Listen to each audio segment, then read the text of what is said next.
Oh, we are late. Ain't that some shit? No, we're live. You used the wrong L word. You used the wrong L word. I get it. Oh man. What up? What up? Let me set my Yeah, Chrissy used the Pepsi wrong L color. word too. What happened? Chrissy used the wrong L word too. Oh damn. Live. I, Live is the word that you were looking for. I think she meant. I think she meant. I think she meant late. No. Live. Live. We're live. I mean, I hear you, but We are live.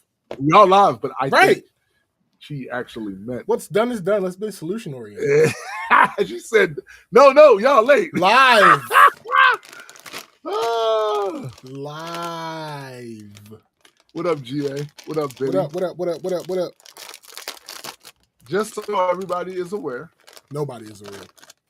shush. No. This is, and we'll repeat this again when more people get on. This will be the last episode until what date was that? January 10th? I think. I think it was 10. Let me take a look. Yep, 10. Last episode until the 10th. So this makes this a very special. Indeed, it does. A very special episode of the Black Culture. A Christmas special. I mean, it's a Charlie Brown Christmas. Not exactly. It's the Hawkeye series. It's have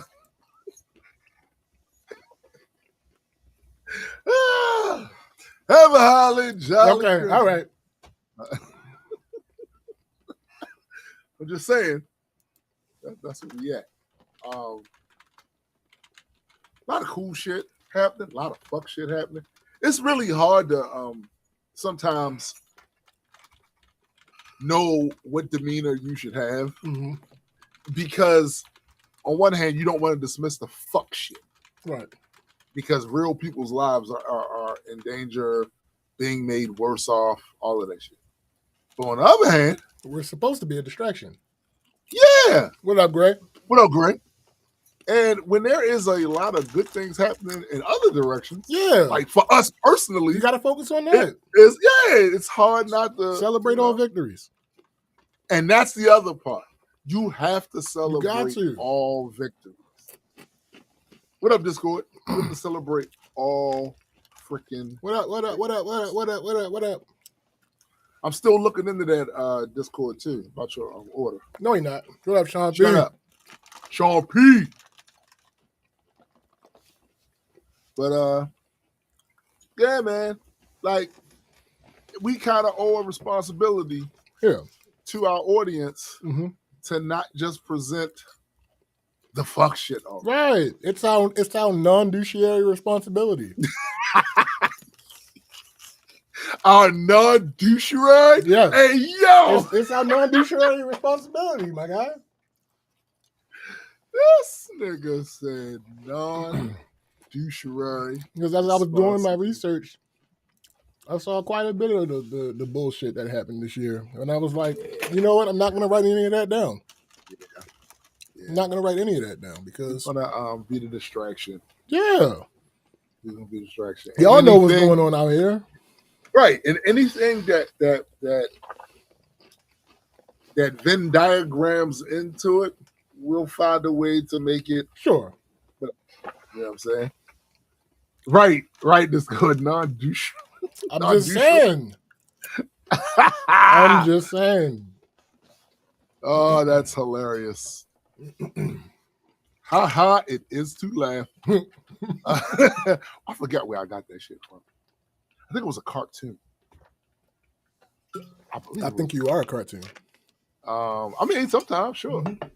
I got plenty of pictures on my hard drive. I mean, it's cartoons. Saturday morning cartoons. We've been that for a minute. Absolutely.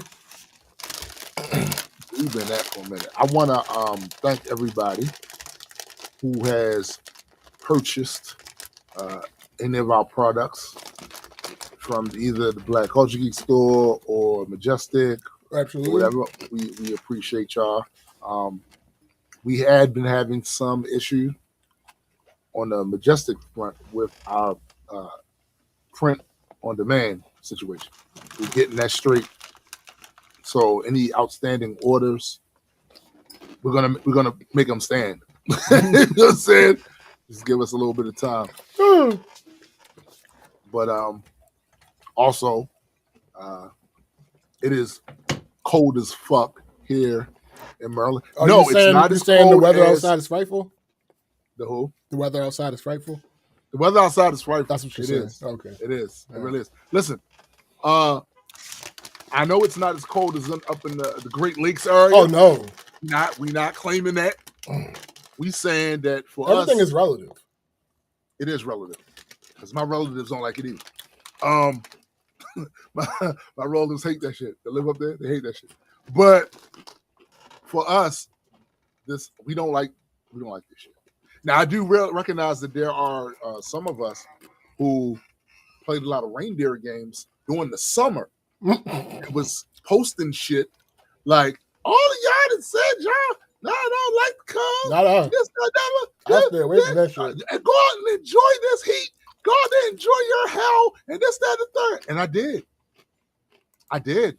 I enjoyed the life that I saw. That's right. The dead man enjoyed the life that I saw blooming off the fucking trees. Every bug, beast, or whatever, just thriving out there. Yeah, absolutely. The days when it was super, super hot, I stayed my ass in the house because we got AC, right? We got AC, but I left the windows open. Well, not open, but the curtains back, and it looks glorious. Okay, and I'll take that. Looks can deceive. I'll take that every time, and twice on Sundays over a frigid Asgardian afterlife. Like, no, no, I don't want it. Actually, not an Asgardian, actually a frost giant. And frost giant's ass. See, well, the Jotun's ass. You know what I'm saying? Sure. Like, y'all can have y'all Jotunheim. But when I'm there. What, McKenna? What's up, McKenna? When I'm there, no, I'm looking for an exit. Sure. I'm looking for an exit. I mean, I don't disagree with you. You know what I'm saying? I don't want that shit. So all of you that's over there doing snow dances around Boo! Buddhist man. Right. Yeah, what are you talking about? like we don't want the snow. We don't want to be shoveling it. We don't want to be slipping on ice. We don't want that shit. You know what I'm saying? Like, look, that's it. That's it, this court. Hey. Tired of shivering, shoveling, and shuffling. Tired of it. Not I my don't thing. want to do it. I don't want to do it. My birthday brings this shit in. My birthday is the first day of winter. Facts. I hate this shit. Look, McKenna says it's pretty nice having consistent temperature. I bet it is. I bet it is. God damn it. Shoosh. I bet it is. Yo, GA said it's grizzly season. Yes. And while I certainly understand why women choose to bear, all right. I get it. I get it. Yo, speaking of that, just some shit I saw this week. Conversations I saw this week. It's evident why women would choose to bear. Some of the shit that I hear coming out motherfuckers' mouths, right? Mm-hmm. And they saying that shit unironically. Mm-hmm. Essentially, what they're saying is, in their mind, they have revoked the idea of consent. Yeah. Listen, motherfucker. Listen. Yes. Yeah. The bear more than likely is gonna. Oh, look, as long as that motherfucker fuck with me, I don't fuck with it. You know what I'm saying? And walk around or whatever, unless it's rabid or hurt. And it's what them bare necessities. Just saying, the stuff these motherfuckers were saying showed me, yeah, this is why. And y'all can't even see that this is why. Shit like that, saying shit like that. That sort of shit. And them having to see sentiments like this over and over and over and over again, or a variation of those same sentiments. Yeah, of course.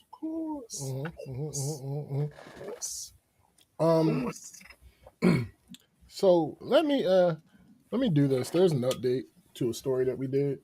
So let me get this out the way. So, no. Here's a breakdown of specific actions that Paramount Skydance has taken since Netflix announced its deal with Warner Brothers Discovery. They launched a hostile tender offer. 3 days after WBD board accepted Netflix's bid, Paramount bypassed the board entirely. They did. To appeal directly to shareholders. The offer, Paramount commenced an all-cash tender offer to purchase all outstanding shares of WBD for $30 per share. This values the company at an enterprise value of $108.4 billion. Differentiation, unlike Netflix, which is only buying the studios and streaming assets, Paramount is bidding for the entire company. They want the whole kit and caboodle. Including the linear network, CNN, TNT, and Discovery. Deadline, Paramount set an expiration date for the tender offer of January 8th, 2026, applying pressure on shareholders to act quickly. Secured and disclosed airtight financing. To counter concerns about its ability to pay, Paramount publicized the details of its financing stack to approve certainty of value. Equity backstop, it confirmed $41 billion in new equity financing backed by the Ellison family and Redbird Capital, along with a consortium of sovereign wealth funds, Saudi Arabia's PIF, Qatar's QIA, and Abu Dhabi's, not even going to pronounce that. It was a guy that we grew up with. We used to call Abu Dhabi. Oh God!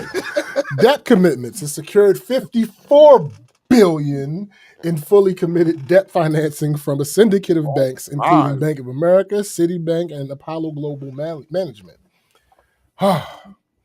Aggressive shareholder communication campaign. Paramount sent a formal letter to WBD shareholders attacking the Netflix deal structure and arguing for the superiority of its own bid. Attacking the Netflix collar, Paramount highlighted that the Netflix deal includes stock consideration subject to a collar, arguing that if Netflix stock drops, WBD shareholders lose value. They pointed out that Netflix stock was already trading below the collar's low end shortly after the deal announcement. Critique of the spinoff. Paramount argued that the Netflix deal leaves shareholders holding equity in Discovery Global, the linear network spinoff, which they characterized as a subscale and highly leveraged stub with uncertain value. Regulatory narrative. They argued that a Netflix merger faces a long and bumpy ride, with antitrust regulators due to market concentration combining the first and fourth streamers, whereas a Paramount merger would be pro-competitive. Number 4, accused the WBD board of bias and ghosting. Paramount utilized SEC filings to construct a narrative that the WBD board breached its fiduciary duties. Releasing private text, Paramount disclosed text messages from David Ellison to David Zaslav sent on December 4th, the day before the Netflix deal, in which Ellison offered the honor of a lifetime to be partners. Paramount claims Zaslav and the board never engaged meaningfully and ignored improved offers to rush into the Netflix deal. Bias allegations. Paramount explicitly stated that WBD board's process was myopic and tilted towards Netflix, potentially to protect executive positions or due to personal relationships. And number 5, internal mobilization. Employee memo. David Ellison sent a company-wide memo to Paramount employees framing the hostile bid as a move to strengthen both companies and protect the creative community, attempting to quell internal anxiety about the aggressive tactic. Nigga. Look, they are bandying about numbers for which are far beyond our ken. Oh, nigga. For now. But well, but even with that, though, it is clear that everything is not a foregone conclusion. Correct. On any of this shit. Correct. And one of the problems I've had with the media is that's how they'll report shit. Yeah. The media needs more transparency. Yeah, because I often want to see, and here's the thing, they're not lying. No, that's the point. And that really, that's how they get to do it. Mm-hmm. Because the other thing we got to realize is that a lot of these media outlets are connected to these big companies, mm-hmm. right? So by show of hands, how many of you believe that they just report everything the way they see it? See, yeah, I didn't think so either, right? Not a thing. Especially when it comes to the concerns of the larger parent company that's running the media. So that's how people get fired. Exactly. For them to say whether something is a foregone conclusion or not when it comes to these business deals. Truth is, when you start dealing, we talked about this last week, when you start dealing with that amount of money and that amount of access, that amount of market share, it's never a simple thing as, hey, sign this over to me. Right. It's never that. It's always some legal shit, some politics. It's always some of that shit that's going to be floating in the mix, right? And for me, I'm like a lot of you other ham and eggers out there, right? I want to make a clean sale, right? So, hey, give me this. I give you this. Right. But that's just not how it works. Yeah. When you start making that amount of money to throw around, when you start talking about $100+ billion, yeah, you're saying it, but now a lot of times it's not all liquid. Some of it is in the form of stock options or some other shit, right? Maybe they pay the taxes on it or whatever. But it's still a lot of fucking money, and it's more money than anybody that has ever listened to our show in their goddamn life. Facts. Right? It's an incredible amount of money, and they toss these numbers around, but you got to realize any entities that are making that amount of money and have that amount of money to spend, they are controlling far too much stuff. There are things that you don't know that they're controlling that you probably wouldn't like. Facts. You probably wouldn't like it, right? Because that's a lot of money. Now, me, I'd kind of be the quiet billionaire type because I don't give a fuck about nothing except for, is my comic books is right? Yeah, my comic books is right. Mm-hmm. We got an animated series. Yeah, we got this animated series going on here. And also, is my people's good? Everybody eating this shit? Everybody doing? Yeah, so everybody. So that, to me, that's what the money's for. The money is so that my people, my tribe, can eat off. It's enough. You can eat off of this forever. And all the creative ideas, because I have a tribe of creatives. All the creative ideas they want to explore and all that other shit, they can. Let's try it. Let's try it. Let's see what this happens. Let's see what this.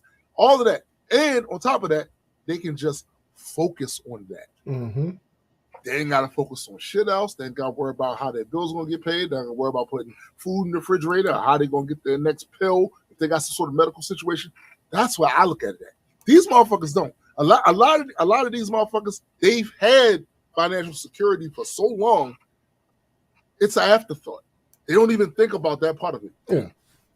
Their journey is to get more because it's a fucking video game. Right. It's a video game, right? So when you say, a lot of us will say, yo, you got all that? Chill. Huh. The reason we say that is because we very either currently when we say it or very recently have had to experience wage slavery. Yeah. Right? So we think about our current life. We say, yo, that amount of money, I don't give a fuck what the rest of y'all doing. That's how we think. Because we're currently experiencing wage slavery. We're in the mix of that. And all of our problems, people say, money don't solve your problem. Literally all of our problems currently can be solved by our influx of capital. Mm-hmm. All of it. All of it. Problem is, these guys, they get that, and they've had that for so long, they bored. Ooh, I want to do this. Ooh, we should do this. Ooh, we could do that. Ooh, we could do that. No. I personally don't care about that. I care about, like, it's the same with me when there's new technology. I think about my use cases first. What does this do for my use case? This might be a great breakthrough, right, that they have, but if it doesn't kind of extend over to any of my use cases, I don't care about it as much. Text. I don't. How can I use it? And this is the same way I look at with money. There are people's lives I want to make better, right? Mine chief among them. Mine chief among them. But it wouldn't just be me, because as we've said several times on the show, the fucking look like me being the only one with money and the rest of my crew is who am I hanging with? Right. Because I damn sure don't like them motherfuckers that got money are weirdos. Facts. As evidenced by the Epstein shit. No, they're fucking weirdos. I'm not hanging around y'all. Right. I'm not hanging around y'all. I want my folks to be good. Even if I can't help everybody, they can all be included in some good shit that I'm doing. Mm-hmm. Right? That's where my whole thing is. And of course, my creativity. Of course, making sure these stories get done. Of course, making sure my creative friends can get their shit off. Get your shit off. Get your shit off. See what happens. That's the type of shit I'm on. But for some of these guys, you gotta realize, well, a lot of them up there, it's a game. It's gambling. They get a dopamine rush from, and everybody different, but I noticed that particular mindset seems to be very prevalent amongst that class, particularly after they've had that money for a long period of time. Mm-hmm. They've had all the financial security. They done bought the houses, the cars, the yachts, the this, that, and the third. Now it's about world. It'd be nice if I could conquer the world. Because I guess when you have that amount of money, right, there's so much that you can make happen, but then you get to see that there are true limits in this world, even for someone such as yourself. And you go, why? I don't like that there are these limits. Mm-hmm. I don't like that shit. Like, yes, I get to control a certain amount of things in my life and other people's lives, right? But I've reached that glass ceiling, and what's the next thing? Politics. Politics. Now, stop me if you heard this. Not only do I have the money to mess with the economies, mess with people's livelihoods, influence politics to a certain degree, but if I become a politician, I can then go in there and all those limits that they put there, I can get rid of those. So that when I get out of politics, back to my life as this dude that really wants to rule the world, those limits are gone. And now I can do what the fuck I want to do. And then somebody in the corner goes, but what about all the poor people that's going to really suffer from the shit that you do and it's not really helping anybody? Fuck them. That part. Fuck them. That is what I don't want to be. I had a conversation with a friend of mine the other day, and his position on some shit was, well, I'm not over there where this bad stuff is happening, so I don't really care about that. And I told him, I said, see, my mindset, the reason why my mindset can't go there is because, and it's not because I can change the world. I was like, I really can't. It's about me. If I start building calluses around those parts of who I am, where I'm able to say, man, fuck that, fuck them, that's over there, that harms me and who I am. Also, in 2025, saying that's over there is crazy when you can be anywhere in the world in 24 hours. Yeah. This ain't 1750s where it took you 4 months on a rickety ass boat to get from Europe to the United States. Nah, B. You can be anywhere in the world you want to be in 24 hours. So the world is not huge anymore. There is no buffer. The Atlantic Ocean isn't a buffer. And we should have known that after Pearl Harbor. Yeah. It's not a buffer, right? The world is small as shit. So, like I said, there's parts. This is not about me being able to change the world. It's a part of me not wanting to leave this place, knowing that I allowed myself to say, fuck the suffering of other people. I can't do it. Right. I can't do it. McKenna says the only billionaire I even somewhat respect is Mackenzie Scott. and it's because she's giving it all away in a very smart way. People don't realize how her policy of freely given rather than designating how it has to be spent, like a lot of other charitable actions by other billionaires, really helps those charities so much more. Yeah. And honestly, look, I have my misgivings about all charities, the concept of charity. Yeah. Because I feel like, nigga, if we spending money to the government with taxes and shit, then fix this problem systemically, right? Because when you just giving charitable, like that doesn't solve the actual core of the issue most of the time. The thing that's wrong, that's putting people in this situation, it's not really changing that. So there'll always be more people in that position. But if you change it systemically, you'll have far less people fall in that, and the ones that do now have recourse. They have an established recourse of what they can do to get out of that situation. Thanks. You know, so it's a whole thing with that. And listen, I told you this is our Christmas special, so we try to do some good cheer and some moral shit. Like, yo, listen, for some of us, the moral thing to do is to change the system that continues to create these negative things. It doesn't mean that there's a perfect system out there. There isn't. But there are some clear shit. There's some clear shit that's happening that could be fixed if there was a will to fix it. And it's not, because people grew this callous over their empathy and all this other shit by saying, oh, it has nothing to do with me. It has nothing to do with me. I saw a motherfucker whose whole content kind of revolves around being a Christian. I'm a Catholic, to be precise. Say out his face, not only are they America first, they're America only. They don't care about what happens to anybody else. I'm sorry. Yeah, but nah. The version of Yahshua Ibn Maryam that I was taught about, I bet you wouldn't say that to him. Thanks. If he stood in front of you, I bet you wouldn't say that to him. Like, oh yeah, only. I don't think that was the message. I don't think that's what that was the message. Well, first of all, not what I was taught. First of all, America isn't there, so no, you couldn't have possibly heard that. No, from that guy. That is the wild. That is the wildest shit I've heard from somebody whose active content and their overall public persona is to be Christian values. I'm a big time Catholic. We got these rules.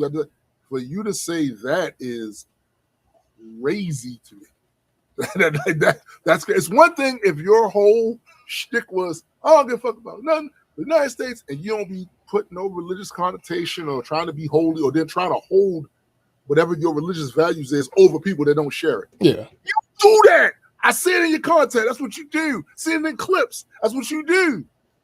Then for you to turn around, flip the script, and say, I'm not just America first, I'm America only, I don't care about nobody else, and you still claim a Christian, all right, you can say that. You can say I'm America first, I don't care about nobody but Americans. But then you cannot claim the other shit. Like, that's wild. That's wild. It's just wild. But I don't think this is the time of year for all that.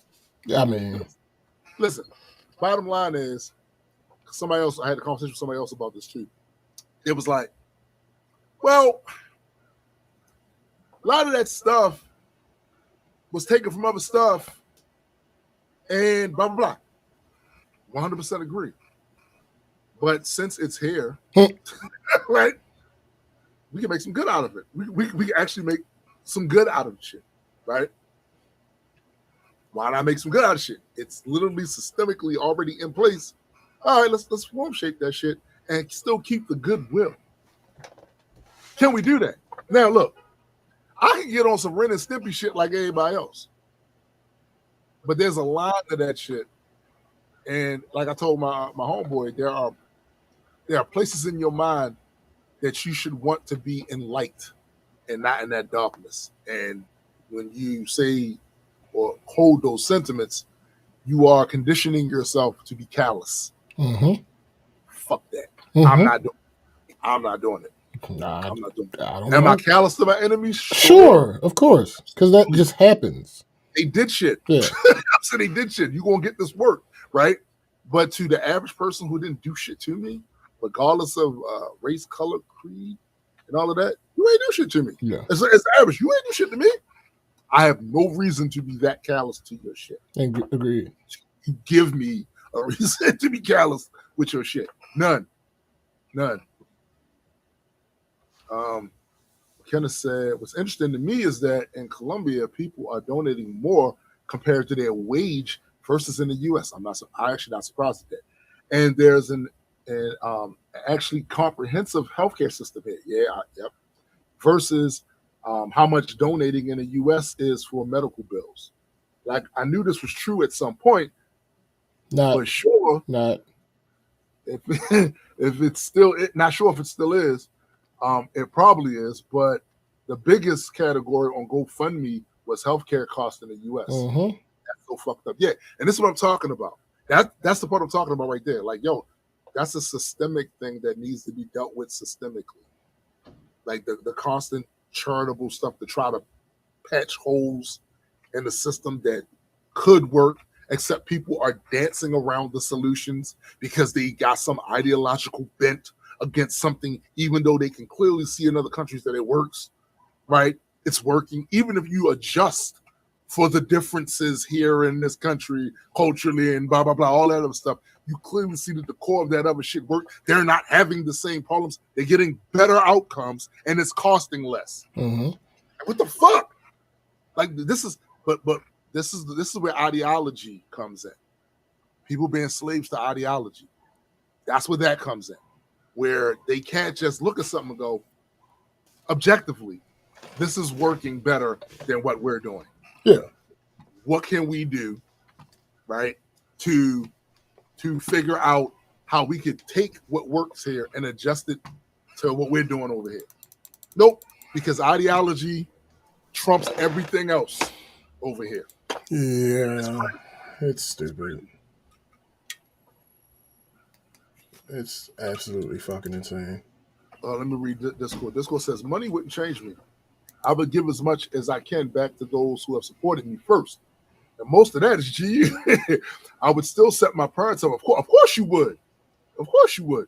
I would also do a lot to improve the lives and trajectories of unhoused, beginning in neighborhoods where I've lived. See, this is what I'm talking about. That in Discord's head, the places that should be in light, he keeps in light, right? Some of these other people don't think like that. they don't think like that. Sure. That's absolutely the case. So, do you want to separate week in review from the wrap up, or do you want to have them combined? It depends on how the wrap up. Like that's because like are we wrapping up our entire year? Basically. In the thing. Okay. All right. I don't have a problem with that. I really don't have a problem with that. So you want to keep them separate or keep them together? I guess we could do them together. Because wait a minute, it's two different types of wraps up though, right? It's the show wrap up. Well, what I wrote down was all stuff that had to do just with me. Oh, okay. So we can do that too. We can do that. We can do that too. Absolutely. Disco said it can wrap up. It can wrap the wrap up ass. Look, yeah, no, keep it together. If you roll all of your shit together in one thing. Oh no, I have the shit from this week, and then I have. Do that. Okay. Do all that. Right. My for the week is really just one thing, but it was really annoying. It was so fucking annoying. Like work, nothing crazy happened this week. Home life has been more of the same, which is a part of my wrap up. It's actually the calm before the storm, y'all. No, there's no calm. There's no calm. I said it was the same. I ain't say it was mundane or calm or no. I ain't say that shit. I said it was the same. That's funny. So Really, the only thing I want to talk about from this week is we went to this restaurant. So Disco said the storm before the shit storm. More like that. Actually, that's true.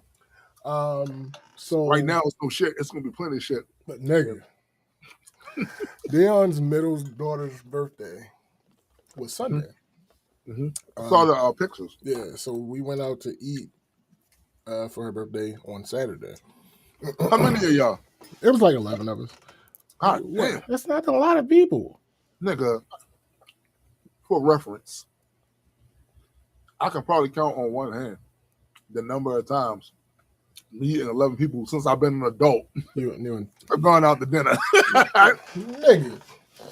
So when is one of y'all birthdays and everybody go out? It's like 7, 8 of y'all. It would yeah, nigga. 11 ain't that far off. The kids, mother-in-law, depending on whose birthday it is. That's what I'm saying. Yeah, because if it's my brother-in-law's birthday, he's going to be there. So that's about 6 people. It ain't that damn far off, nigga. No, stop. So,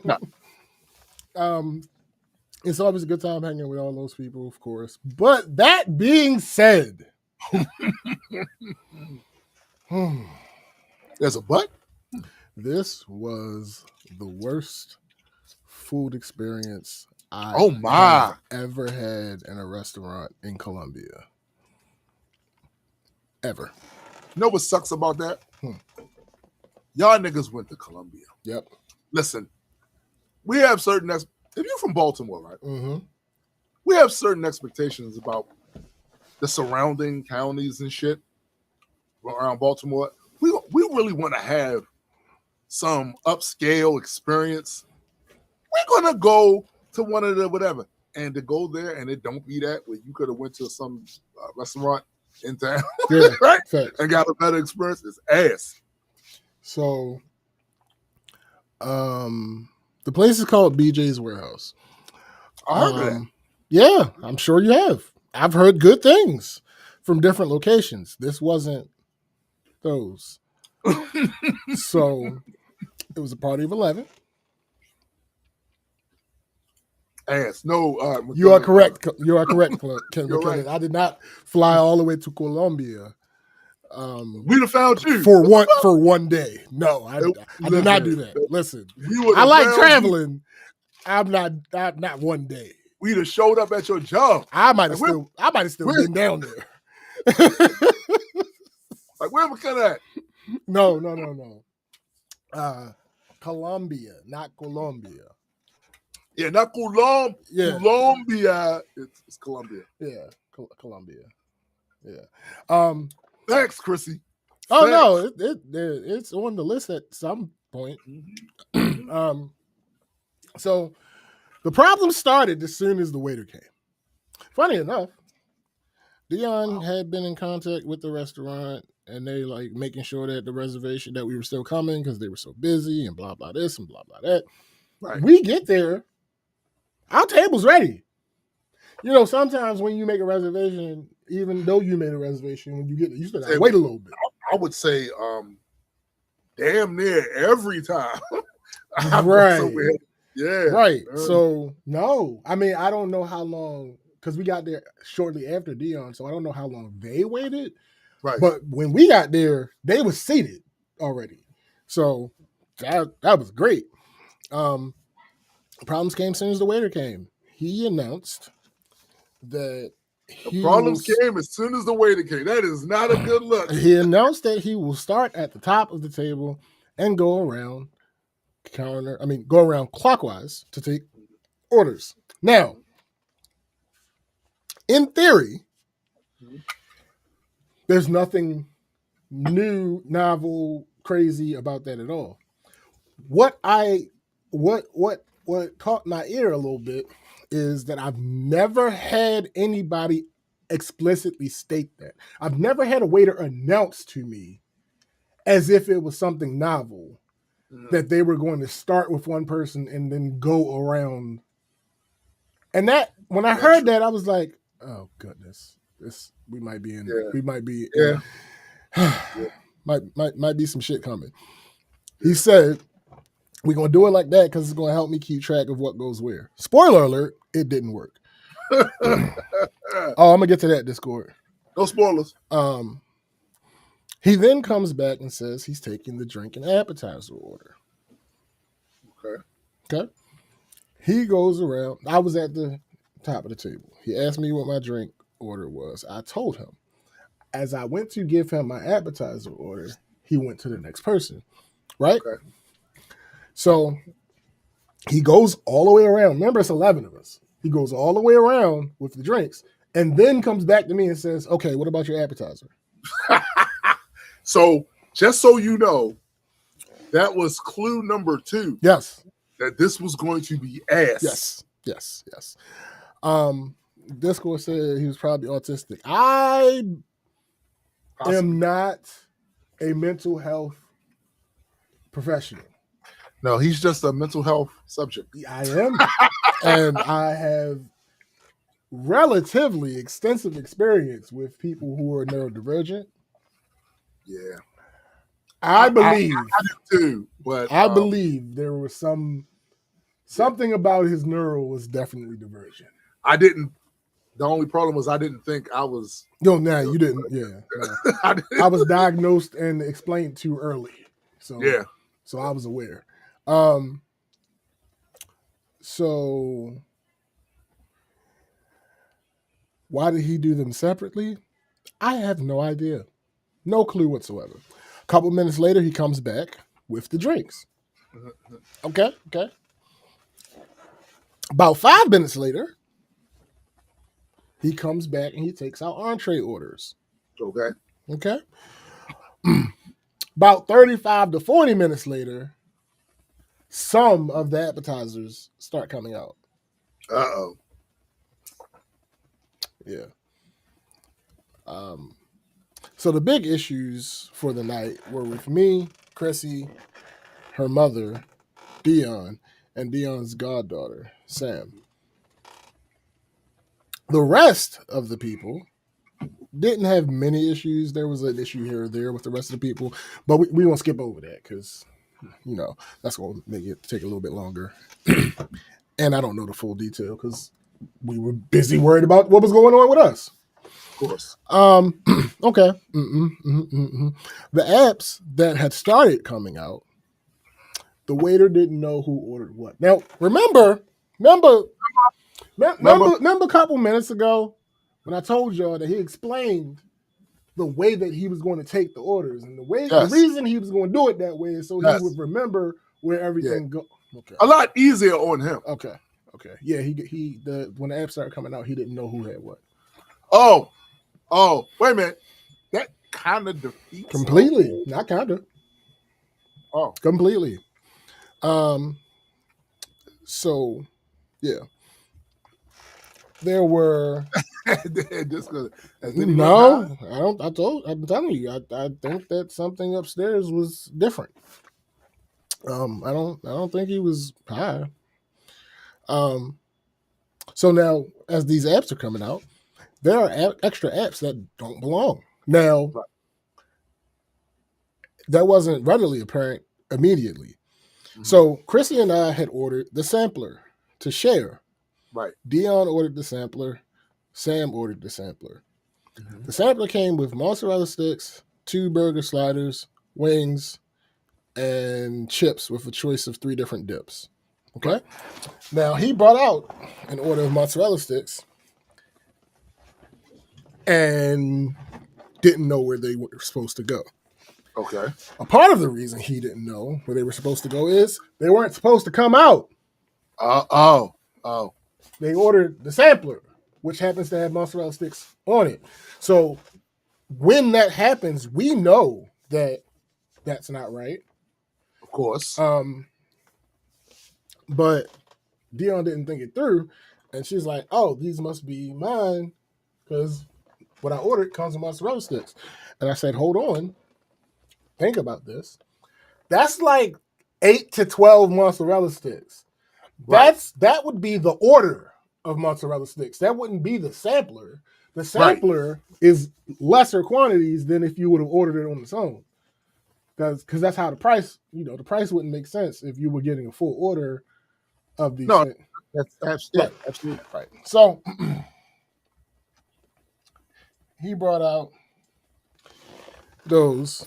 And like I said, the mozzarella sticks as a regular item is a shareable app. It's like 12 of them, 8 to 12. So shareable food. Well, no, I'm not eating. Listen. There's a lot of shit that I'll eat mass quantities of. Mozzarella sticks should not be one of them. That's you asking for trouble. Eating 8 mozzarella sticks. Yeah, you're gonna be. You asking for trouble right there. Like I said, there was no way that amount would have been in the sampler. By definition, the sampler gives you a sample of each item. Yeah, send the name. Yeah, send the name. About 20 minutes pass. We still don't have our samplers. Oh. The waiter comes to us and tells us that the samplers have started to be plated, and they're sitting in the order window waiting for the sliders to be done. Okay. All right. I mean, not okay, but sure. Definitely not okay. Sure, if you say so. People's entrees started coming out. Now, it's funny because I said at that point, when he said that to us, I said, you know what would be crazy is if the steak come out before this goddamn advertised, because I ordered a steak.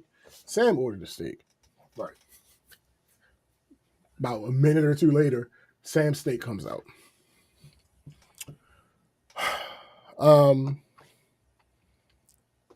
She ordered a ribeye medium well, vegetables, rice pilaf. Now, mind you, at this point, like I said, none of the 3 samplers have come out. But Sam has her steak dinner. All Mama ordered was a honey mustard chicken salad. Her entree is not out. Right. Yet other people's entrees are out. Why is the salad not out first? Okay. That's not good. Okay. All right. It's not all right. So eventually Mama's salad comes out. Chrissy gets her chicken parmesan. Of course. Sam starts eating. I just had chicken parmesan. Yeah, it's a delicious dish when done right. Sam's rice was cold. She let them know it was cold. They took it back to heat it up. While they're heating up Sam's rice, Dion's entree comes out. And you at this point, still not a single sampler has hit this table. Okay. All right. Oh my entree comes out. Like I said, I ordered a ribeye medium well, mashed potatoes, and broccoli. Sam's food comes back out. They heated up the rice, but now her steak is cold. Okay. I start eating my entree. Who the fuck wants a Kodak? Listen. I started eating my entree. None of it is hot. Now, it's not cold. But it's not not hot. None of it is hot. I'm taking a little cut to the steak.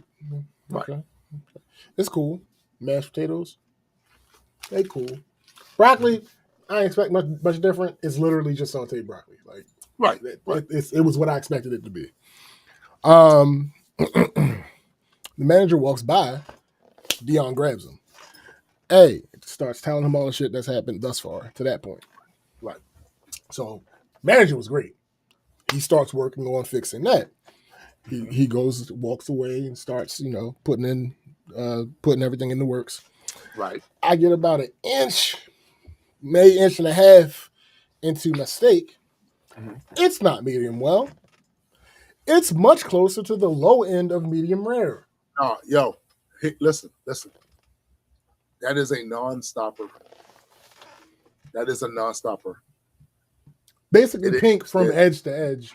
And that that mushy pink. That's a non-stopper for me. You have to get my steak right. Yeah. Nah. Yeah. So I noticed this, and I say it to the table. Sam hears me. She's like, "Oh, let me look at mine." So she cuts through the center of her steak. Same thing. Same thing. So there's a waiter, not our waiter, but there's just a waiter nearby. I'm like, "Yo, can you get the manager for us?" So he went and grabbed the manager. Manager comes back. He explains. Well, I showed him, this is not what I ordered. He's like, "All right, what do you want me to do for you?" I said, "I would like to eat a medium well steak." It's what I ordered. I would really enjoy that. He told me he would take the one I had off the bill and have them give me a new one. He said it would be about 18 minutes. I said, "All right, cool." Yeah. Because clearly they were still busy. And at this point, nobody was done their food or anything at the table. So I'm like, all right, cool. We got time at the end of the day. If I would have been accepting, but still judging. Oh, facts. No, that's literally my disposition. Mm-hmm. Everybody's still eating. Nobody's waiting for us to leave or anything. So, all right, cool. We can do the 18 minutes. We're sitting there waiting. Manager comes back about 22, 23 minutes later. Comes over to me. He explains, "Hey, so I went to go check on your steak, right? And when I looked at it, they had somehow burned it. So now we can do one of two things. Obviously, I'm not charging you for that one. I could either give you a $35 gift card, or we can make your steak over again, but it's going to be another 18 minutes. Sir. So in the moment, what I wanted to say was, why the fuck do you think I want a gift card to this place? So you can give me another steak that's not what I wanted? But, I mean, I was stuck between a rock and a hard place, really. Because did I really want a gift card to that place? No. But also, I didn't want to wait another 30 minutes for the steak to come out and be like, I'll be wrong again. Blue or some shit. Like blue? So I took the gift card. He got my asked for my email address, told me that it should be arriving in my inbox by the next day, blah, blah, blah, blah, blah. By the time he leaves and everybody starts finishing up their food, I actually get the gift card. It comes through the inbox. So he, like I said, he was great. The manager himself, amazing. Turns out that it wasn't just us. Every bigger party, pretty much that I could see, he had been by their table and had a lengthy conversation. Oh. So, and Chrissy says that when we left, he stopped them and apologized to them and mentioned and apologized for what happened, but also thanked them because apparently everybody else had been yelling at him all day. I don't know what was up with this particular day of service. And that kind of leads me to believe that this is somewhat of an anomaly. Because you don't tend to keep your staff if this type of shit happens often. Bro. I've worked in restaurants. And I'm telling you that there are bad days where shit just don't coalesce right. Yeah. But it's not supposed to happen often because typically the manager will keep a crew in there, especially during the busy time, that are his go-to motherfuckers. Right. So Discord says gift cards are a gimme that is more likely to line their pockets with another full table if the service / food are good. Here's the thing. So the reason I ultimately decided to take the gift card was versus saying, don't worry about it. because staying for another state wasn't going to happen. But the reason I decided to take the gift card was I knew how busy they were. I noticed that it was really only the bigger parties that he was, spending time with. Yeah. And I figured, if just me and Chrissy go back, it might be fun. Because the food itself, for the most part, tasted good. It just wasn't hot, wasn't timely. It was the other things. The food itself seemed to be pretty good. Right. So I don't have a problem going back with just me and Chrissy, and hoping that having a smaller party will make a difference. But the other reason I took it is because if not, there's plenty of other food places around there that we like. Sure. So we're gonna go in there. We're gonna cut straight to the chase and see how that is. And if they act up, we dipping. Right. And we going to one of the other places. Longhorn is around there. Buffalo Wild Wings. It's a bunch of different other restaurants that we either like or have been interested in trying. Right. That are right within 5 minutes of that location. So makes sense. Yeah. So yeah, that was really the only thing for my week. That's crazy. I know, right? That's crazy. My week. Most of my week revolves around the shit that I do on a regular basis. And that is company shit. It pretty much consumes most of my time. I see you got that fixed. Yeah, so for me, it was about writing, editing, but also I was in quite a few meetings this week with Gray and everybody else. I gotta say, I have been creating content for most of my life, especially my adult life, right? In one form or another. It's a couple of things that has happened that 2025 has kind of helped to consolidate a lot of things for me. So when it came to music, I've been doing music longer than anything else I've been doing, right? Kind of,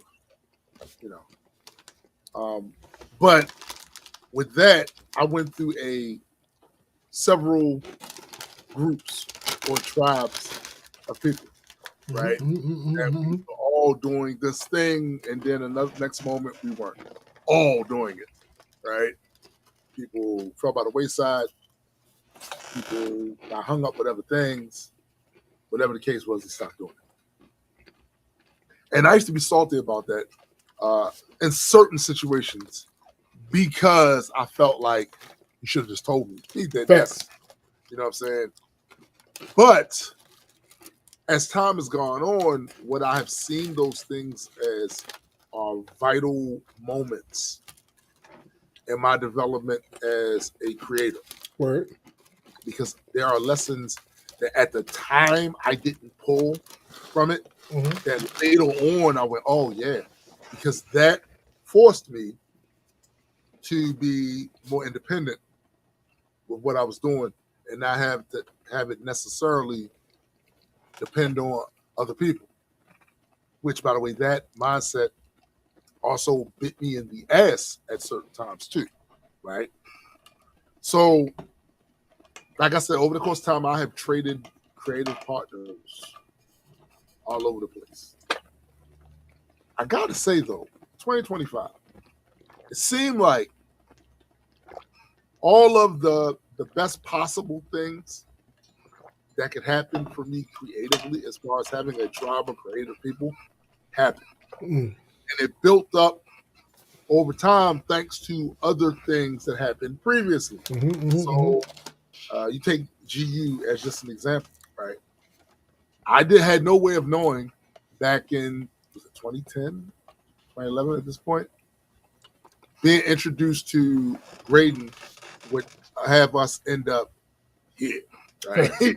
I had no idea that was the case, but I did know that the idea of joining the collective he was building was good for my brand, specifically because the particular themes that I was rapping about, but also what I've noticed is that when you, and this can happen the opposite way too, but for a large percentage of artists, when they connect themselves to something bigger, it kind of elevates what they are. Mm. But like I said, it can happen the other way too, where motherfuckers just get buried under the thing that they're connected to. That does happen, right? But I didn't think that would happen in my case because I had built a lane, a specific lane, where it wasn't a lot of people there. Wasn't a lot of people there. So when that took place, I think GU for the most part has been helpful. I learned a lot of things from being part of the community, both good and bad. And because of those things, learning from those things, we tend to fix the things that we think were bad or we don't repeat if we can at all help it. So that's what happened. So in that environment, it just got better. That whole thing just got better. Started Reaper Legion. It just, things got better for overall what I was doing. Culminating to meeting SBJ. Right? Like, what I wanted at the time was a content crew.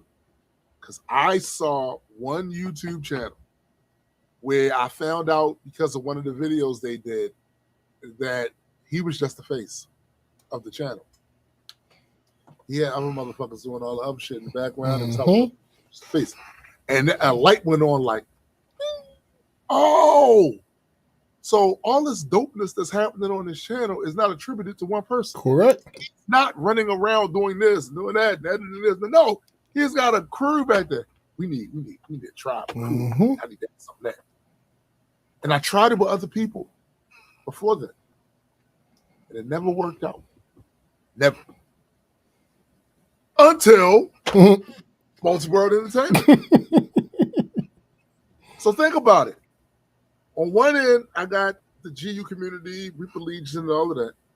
And then at one point, this was kind of outside of all of that, was Multi-World Entertainment. And I was getting the best of both, whatever. 2025 felt more like a fusion. Convergence. Yes. Yes. All of the best things about GU and Reaper Legion coming together with the best things about Multi-World.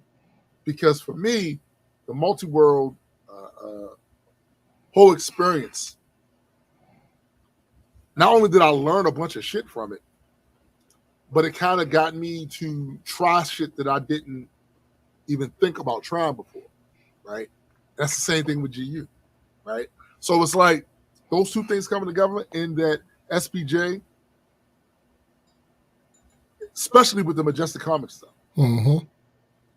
coming all into that, having all that merged together like that, the way 2025 started versus how it's ending, that it's clear glow up.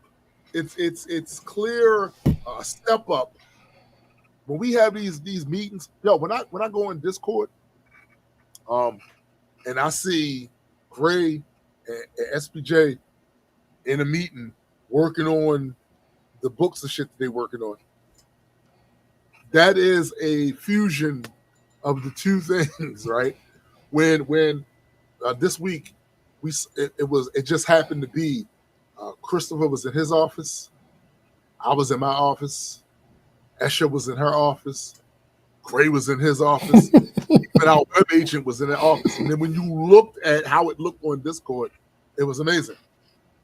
Everybody was in there, and everybody's working towards the same end. That shit is amazing because that's shit that I didn't have before. I mean, I had little conglomerates, right, but they were all splintered, going off into different, directions with their shit, right? And because there was no clear path, they kind of fizzled. Now we have a clear path. We know what the fuck we're doing, and all of that could have only taken place because of all the other shit coming together the way it's coming together. Mm-hmm. It would not have happened any other way than that. And now we're about to go into 2026. I have never been more confident about the shit that we are attempting because, listen, we tried a lot of shit. Thank you. Listen, we had a bunch of ideas on a vision board, right? Everything. Yo, maybe I talked about it on the show before. Me and this man, along with Keith and Eddie, we was going to do a fucking real estate show where the hook of the show was not just showing the house. Because we was in the houses for some reason. We went through a phase where it was all about, oh, these houses, dope, let's go. It was more than that. We were also going to talk about the neighborhood. Because no one just moves into a house. Correct. They move to a neighborhood. And what's in that neighborhood? Where the school's at? Where's the supermarket at? What other general amenities are around that neighborhood? That's how we was going to do it. So half of the show would have been showing the house, but the other half would have been going through the neighborhood. We had plans. So all of the businesses that could be in the area, possibly getting endorsements and sponsorships from them to talk about their shit on the show. We had all these ideas. Then we decided to do a travel show. It was just going to be us doing the travel show. Then we decided, hell no, we grumpy. We don't need to be in the camera. So we wanted to go and get a host, some young GP, to get up there, look very upbeat, all of this, right? And people would want to watch, right? And we almost actually had a host. It just didn't work out. Yeah. Didn't work out. Me and this man ran around shooting commercials for different businesses and shit, doing photo shoots for different businesses and shit, models and all that other shit. We did a whole bunch. The other side of that, me and Gray went all up around the country over these last, I'm going to say since 2010, performing. We'd have been on TV shows. We'd have been interviewed. We did all this other shit. To see all of this come together, it's great. And especially going into 2026 with what we got in store for everybody. Excuse me. It's going to be a lot of work. Oh, yeah. It's going to be a lot of work. But this type of work, I'm with. Hey. I like this. I like this. Now, I'm just going to say this again. Like I've said on many times on the show. There's going to come a time, very recent time, where this man going to have to make a decision. Yeah. Listen, I know what he's saying, and I know why he's saying it. Makes sense. It's reasonable. Oh, God. The problem is we are not. If that stuff works out the way we have envisioned, the first thing I'm doing is going to his house. Hey, Chris, look, this is what's happening. This is what's going down. He's part of that. The fuck he's still doing? I know what he's doing there. But what the fuck is he still doing there? Nah, B.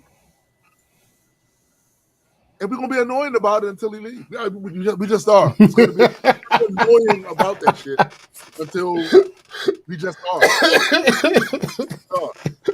And depend exactly, Discord. Nobody's ready for what's actually coming. And depending on how expansive how fast it expands or do whatever, it's going to be the same thing for Fabo. Yo, what you doing? Get out them puns. What are you doing? Hey, what are you doing? Why? It's real simple. That's his man's. So it's my man's. I've only been to Fabo's presence a couple of times. I got the same energy about, oh no, this is Batman and Batman 2. There's no Robins there. No. Offense. There's no Robins there, right? That's what this is. Of course he's got to, because it makes sense. So, like I said, next year is going to be, in my estimation, amazing. And look, we still got some hurdles, but I see us working through all of that shit. And like I said, the things I've seen from him with his contribution to what we doing over here, massive. It's a massive contribution, right? And it's going to help push us over those hurdles that we do have. Because look, as much as I like writing and coming up with IP and shit like that, it's good to have other motherfuckers coming up. That shit's good. It's real good. You know what I'm saying? Like, and this week in particular, with the meetings we've had, the stuff that we talked about, and things that we did, it's even kind of improved my outlook around here. Because I'm gonna keep it real with you. I hate this place. These people. It feels like a stench. It's getting all over me. This neighborhood was fun when we first moved here because it was new and I was still learning shit. So the place that I go to get that creative piece that I need, it's a little further away than when I lived in Laurel, but it's still very close. Yeah. I started going down there. When I first moved here, and it was all dope. But I'm gonna keep it real with you. I don't like the way our landlord handles things here. Yeah. I don't. Are there times where it seems like he gets it right? Sure, there are times. What up, Ryan? But nowhere near as many times in my estimation as he gets it wrong. So, I just want to get the fuck out of here. But on the other hand of that, me and my wife being on this new minimalist kick has actually improved even in that, because the idea of lessening the amount of fucking clutter that you keep when you hold on to things you don't even use. You don't even use these things, right? And they're around your house because you lived the place 5-6 years, and it continues to collect that shit. Before you know it, you got a bunch of useless shit hanging around there that you don't even see for a year. Get it out of there. So we've been doing that. And then also this week, in regards to that, so it was this sister's channel, and she lives down in Panama, and she lived in a 3-bedroom condo by herself on the Avenida Balboa, which is a very beautiful area of Panama. Very nice. She went through this stage of, why the fuck do I have a 3-bedroom condo when I live by myself? And I'm paying about $1,900 a month for this 3-bedroom, 2-bath. The fuck? So she went on this journey of the minimalist life. And I watched this channel, and I watched her go through that shit. And I said, God damn, this is very relatable to me right now. Some shit she did this week on the show, where she, Christmas time's coming. Most people decorate their homes. They celebrate Christmas. They decorate their homes for the holiday season, right?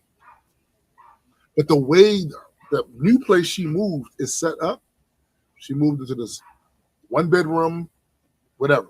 She's probably paying like $1,200 a month for there, right? The way she did it was like, I'm not decorating my house. I don't need to. Because in that same building she lives in, right downstairs, they got this whole area that's just for the whole holiday decorations. Christmas trees, all this some shit.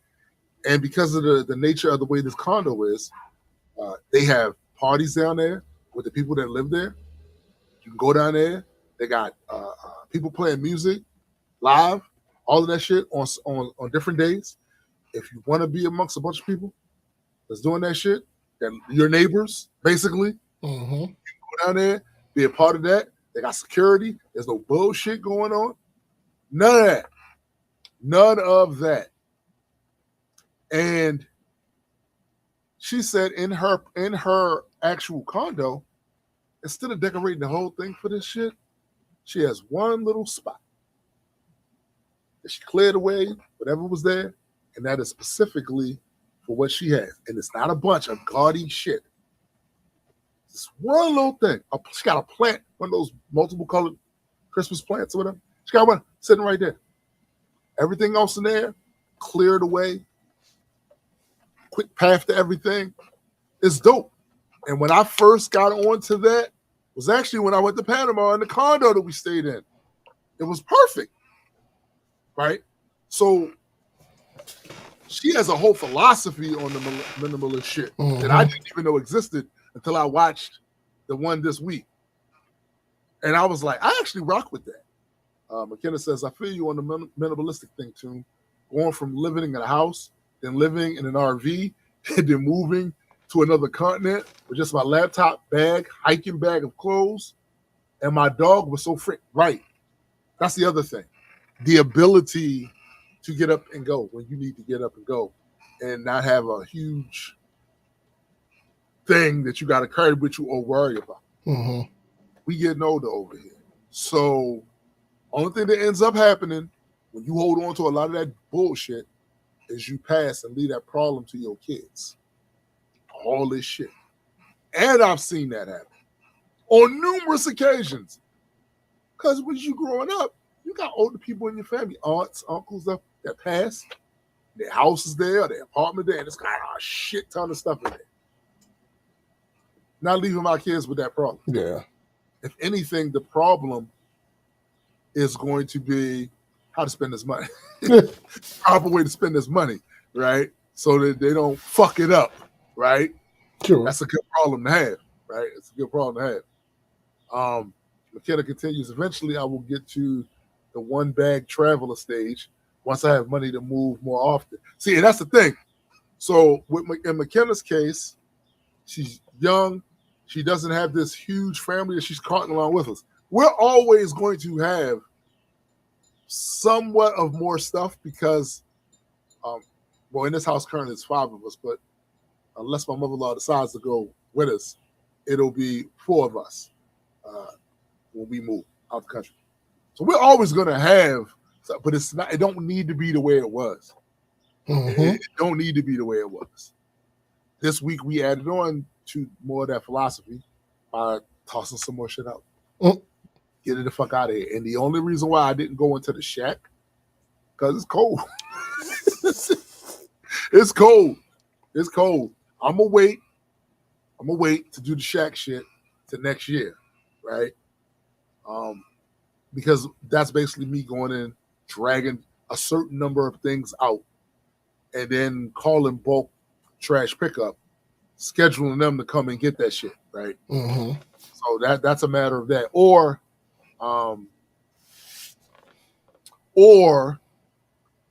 we could take it to a dump ourselves, right? Sure. We could do that. Discourse says, just make sure you find a place close to the airport in Belize. Hey, bro, Belize is still on the thing, but it ain't the top of the thing. The reason it's still there is because they just built a hospital down there at Ambergris Caye. And that was my main reason for we get older. Anything can happen. Having to jump on a plane to get health care with a serious injury or some shit like that, no bueno. So for a while, Belize was kind of off it. Panama has been the thing for a while. Although I've been looking at Colombia too. I ain't gonna hold you. Right? I'm not gonna hold you. My only issue is I'm really taking a wait and see with all of that because it's shit happening down there and this motherfuckers making threats down there about doing stuff down there coming from the place that I currently live. Because of course the place that I'm currently living would try to fuck up where I want to go. Of course. Of course. Would want to extend its claws into where I want to. Of course.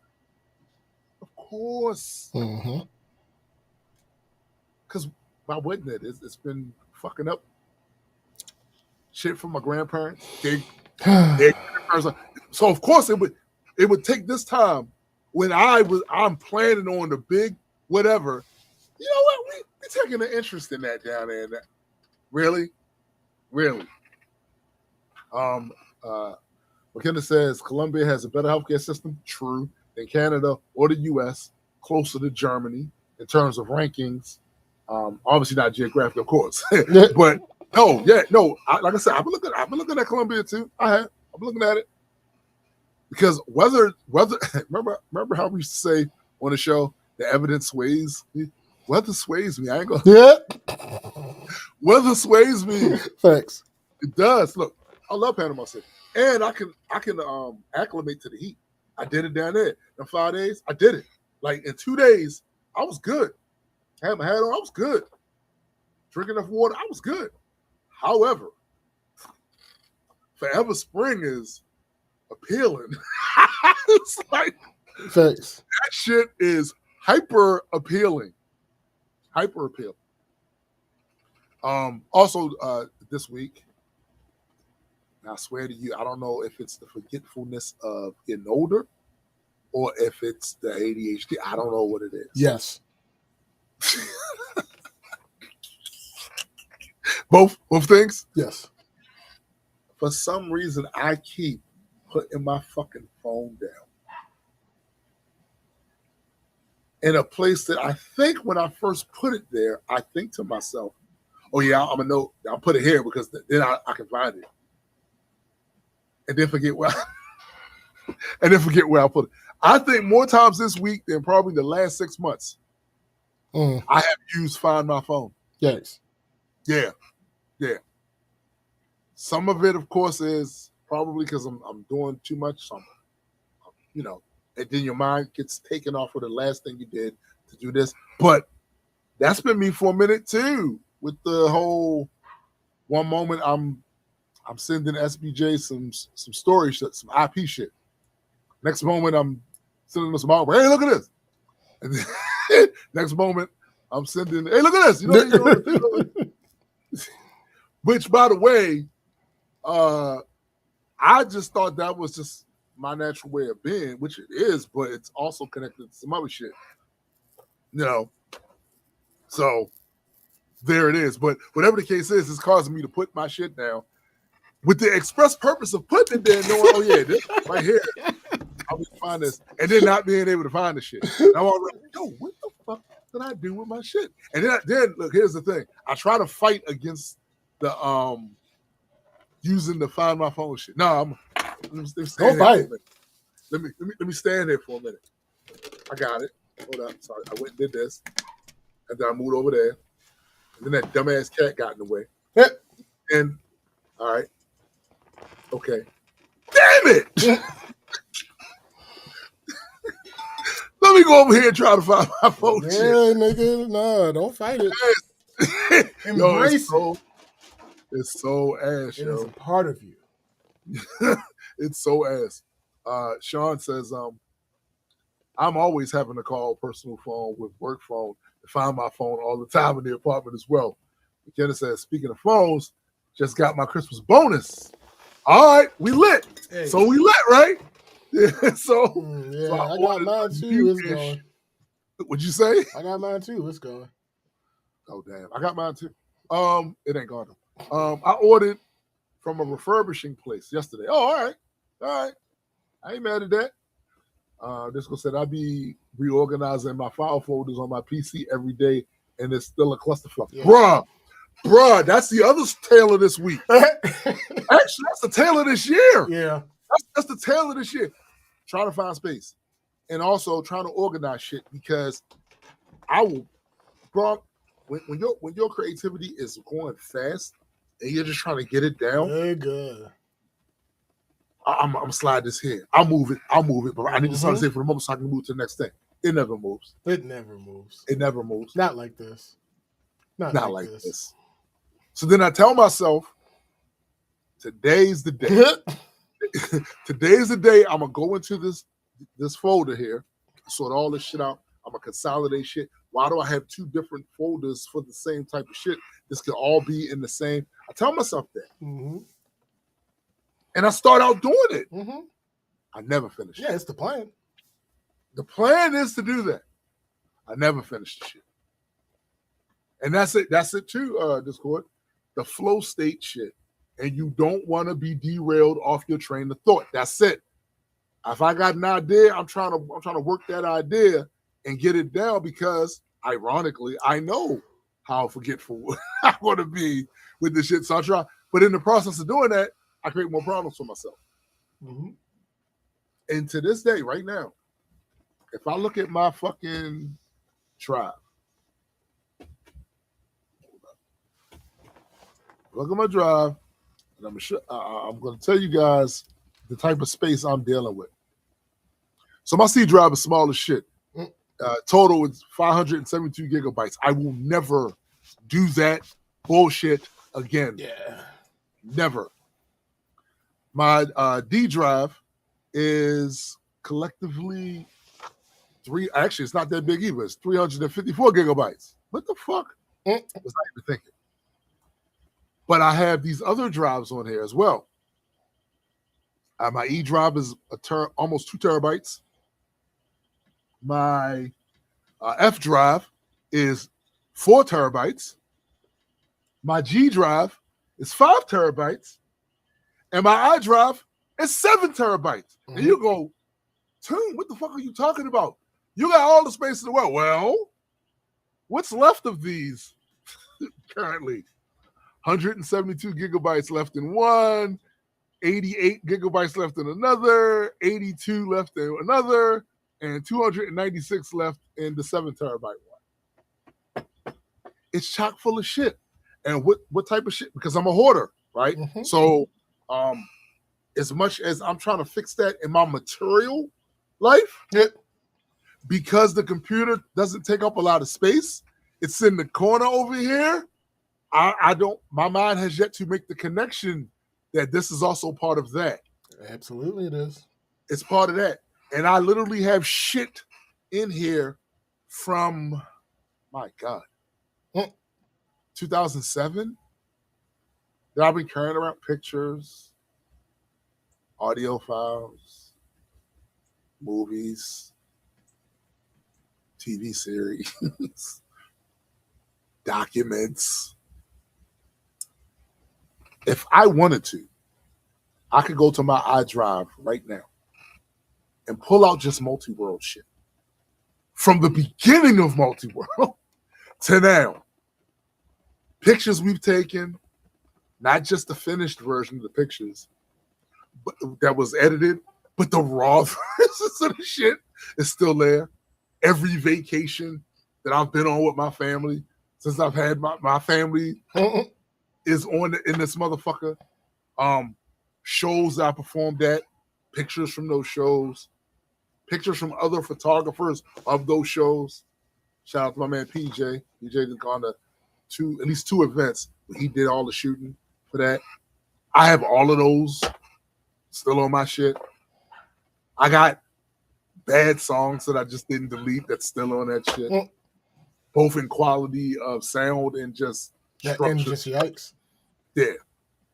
It's on there. I have beats that I've never written to. Mm-hmm.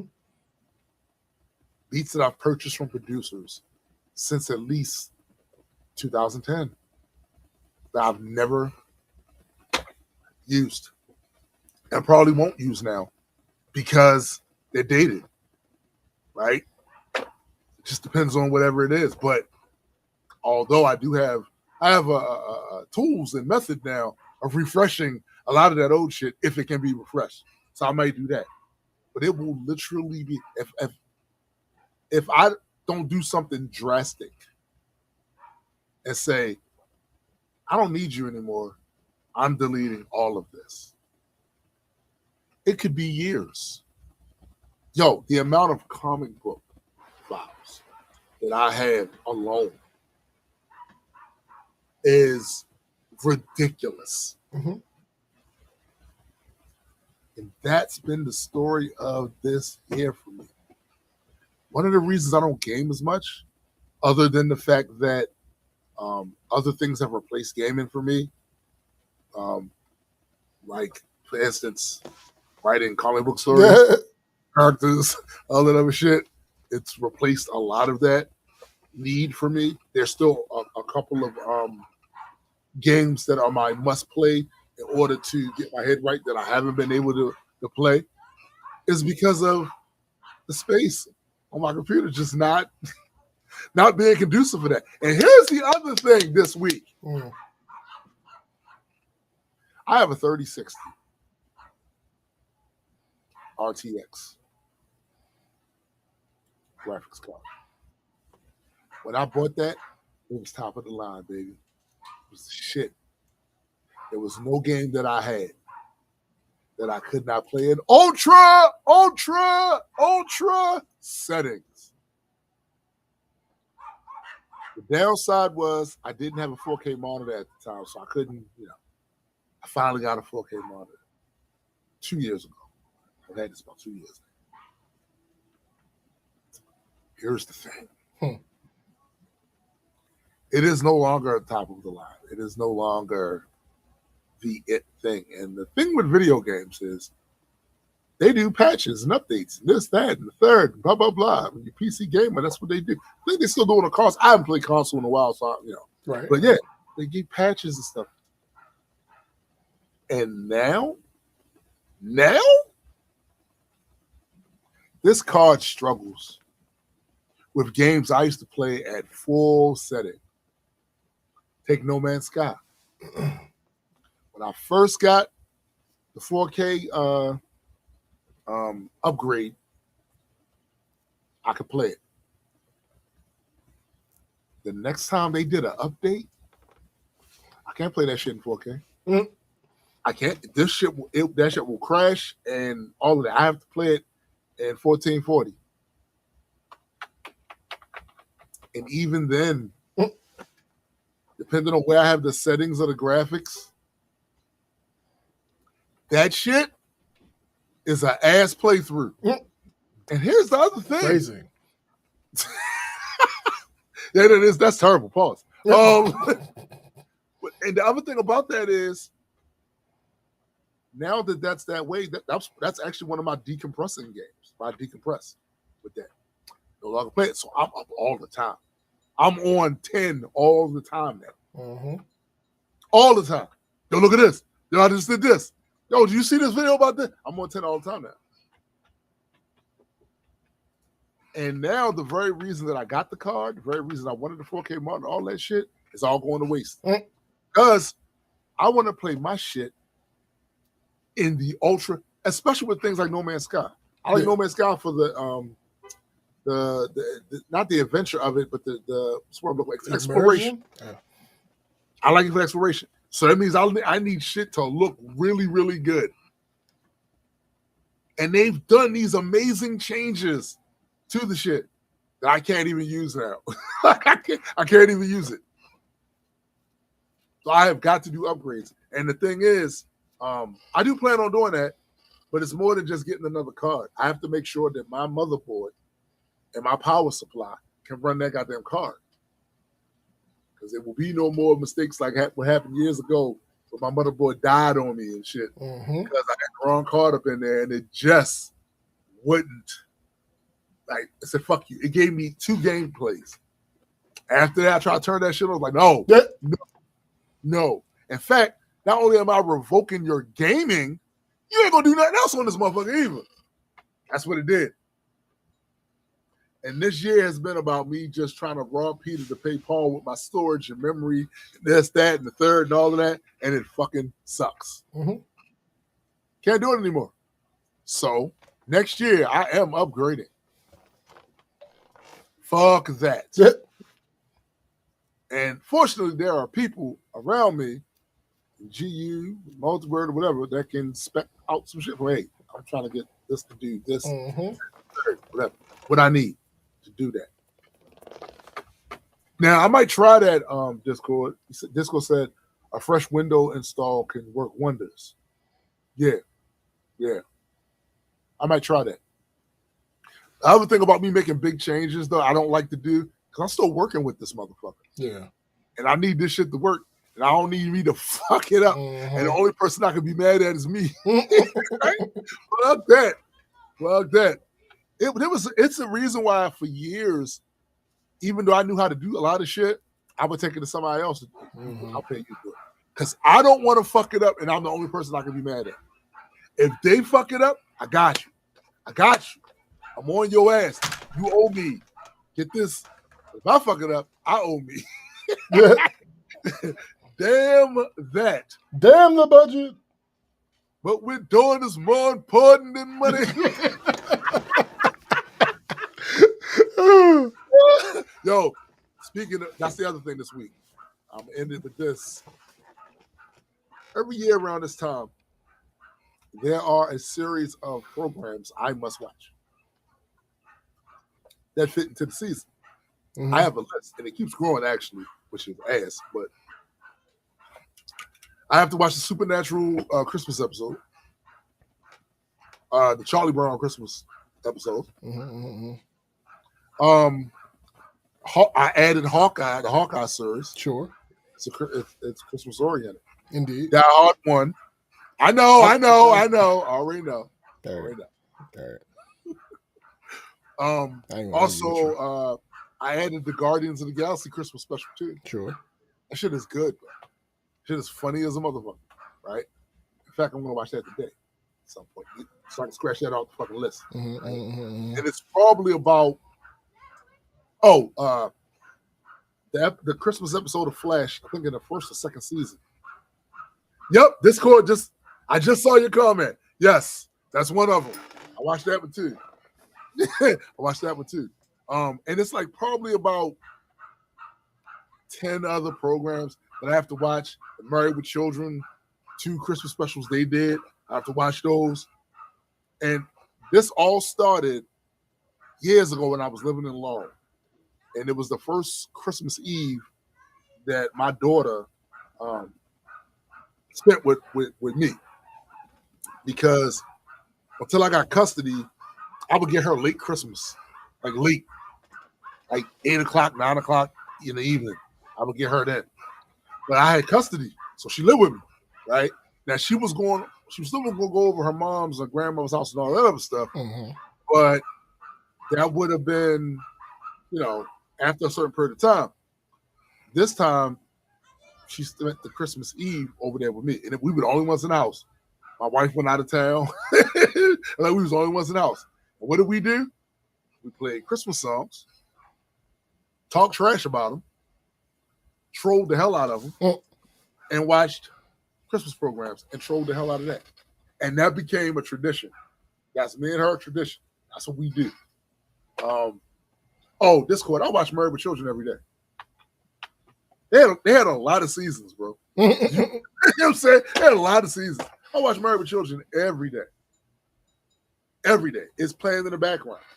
It's probably, they got a marathon going on right now, too. It's probably, so I probably forgot to turn off my TV in the bedroom, but it's probably still playing right now. So I still have a few of those I had to go through that I have to watch. And I got plenty of time. Today's the 13th? Mm-hmm. Yeah, I got plenty of time, right? And I typically watch them from starting in the month of December, and I go to New Year's. After New Year's, I don't watch them shits. Those episodes, I don't watch them shits or them shows, those movies, no time during the year except for them. Ryan said, they make rat traps too. Yeah. That's not me. That's the backyard area of his neighbor, SBJ's neighbor. Mm-hmm. That dog is over there being ridiculous right now. I think somebody must be agitating them. It's 2 dogs. It's 2 of them? Oh, they agitate each other. I guess they bark. Yeah, I guess they're barking at each other. Yeah, they must be beefing with each other. Or somebody's walking by. When people walk by, do those dogs bark like that? Yeah, sometimes. They just shut the fuck up. Look, that's simple. They shut the fuck up. Mention them on the show, and they shut the fuck up. That's hilarious. But yeah, that was my week and year in wrap up. Yeah. All right. So, none of this is in any particular order.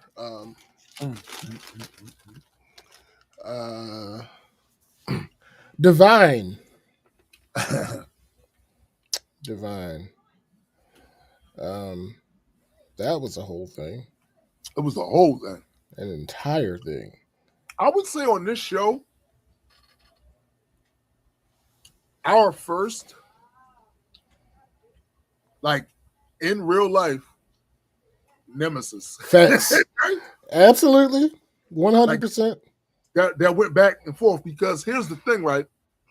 We've had other motherfuckers we were out to beat the fuck up rhetorically on the show for shit they was pulling. But they never,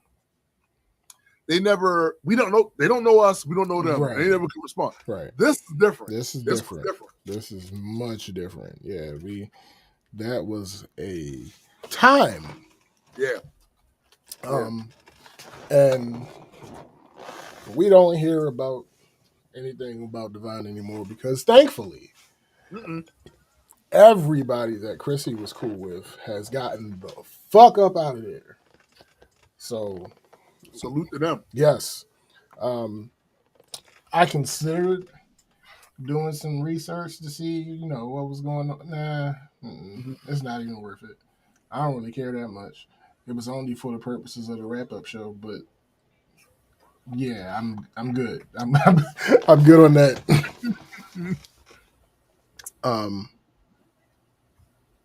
Discord said they heard Death whisper their name. That's yeah. I just that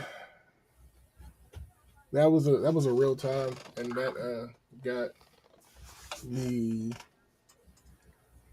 a lot of brownie points with people that Chrissy knows. Yeah, because they weren't familiar with, Yo, you was a Palladian, bro.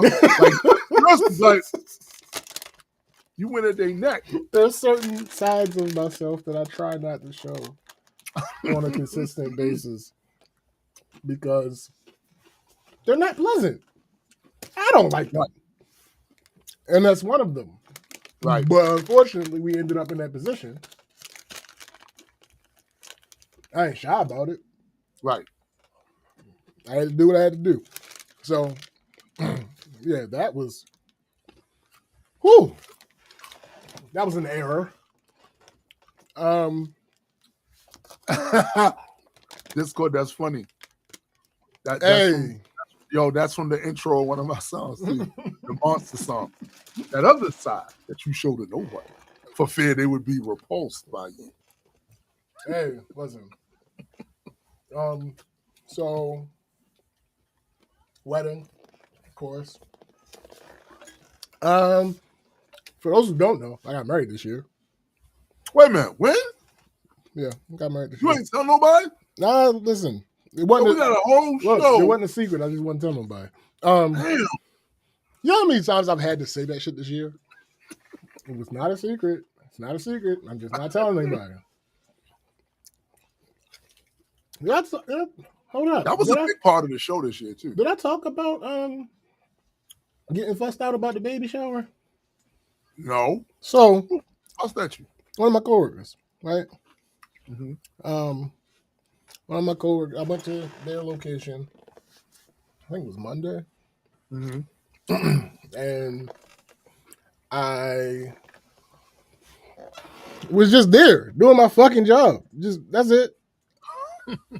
And I was about to leave. And she was like, hold on, don't leave yet. Let me talk to you real quick. I said, okay. All righty. So went over to the little back hallway of the office. And she's like, I just thought we was better friends than that. Oh! And now, mind you, here's the thing about me. I know. What up, Honey Dragon? What up, man? I know exactly what she's talking about at this moment. Well, here's the thing. Not exactly. I have a good idea of what she's talking about because of these two things that just happened back to back. The wedding, now the baby stuff. Right. So I knew it was one of the two of them. But we had already talked about the wedding in some capacity, so I was fairly certain it was about something about baby. Mm-hmm. So I'm like, what are you talking about? You guys say it plain with me. Because if it's that big a deal, you need to say it plain. Facts. That's how I feel about it. Facts. If you ain't got the whatever, Because it ain't always, not to say that it's bravery or anything, but if you ain't got the whatever it is to say it plain, it ain't really that big an issue to you. Yeah, agreed. So she never really actually said it plain. But to still man her, that might be because she has this belief that it's a secret and she wasn't trying to say it out loud. Oh, so I will give her that. So I'm like, what you talking about? She like, don't play with me. So I am not. I guarantee. I promise you, ma'am, I am not playing with you.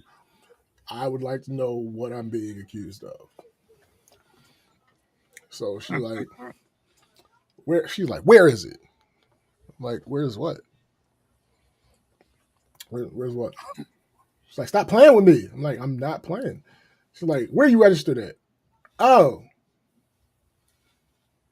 Now here I lied. Mm-hmm. Here I lied. Okay. I don't know.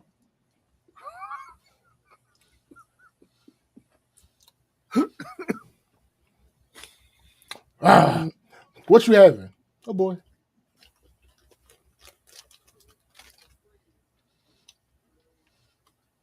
How are you just saying it so matter of factly? Because it's true. Now, don't get mad. Don't get mad. Don't get mad. I found out because I was asking somebody about going somewhere else, and they told me they couldn't go because I'm not mad. It's not a secret. I just didn't tell anybody. Yeah, those two things aren't mutually exclusive. That part. It's not a secret. I'm just not telling everybody.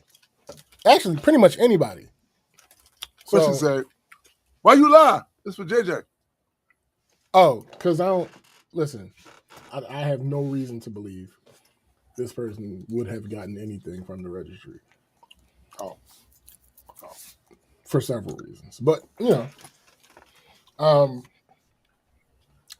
then after she stopped fussing because I was like, all right, I'm gonna let you finish. And she was like, why you ain't telling me you was having a bit?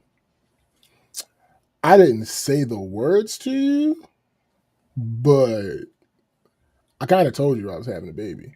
She's like, no, you didn't, blah, blah, blah. I said, man, I showed you my wedding pictures. Your wife was clearly pregnant. At the end of the wedding pictures, there is like 4 or 5 pictures. Actually, not even that. So there's one picture, at least, in that folder where one of the moms, I think, is like holding Chrissy's stomach. Yeah. Yeah.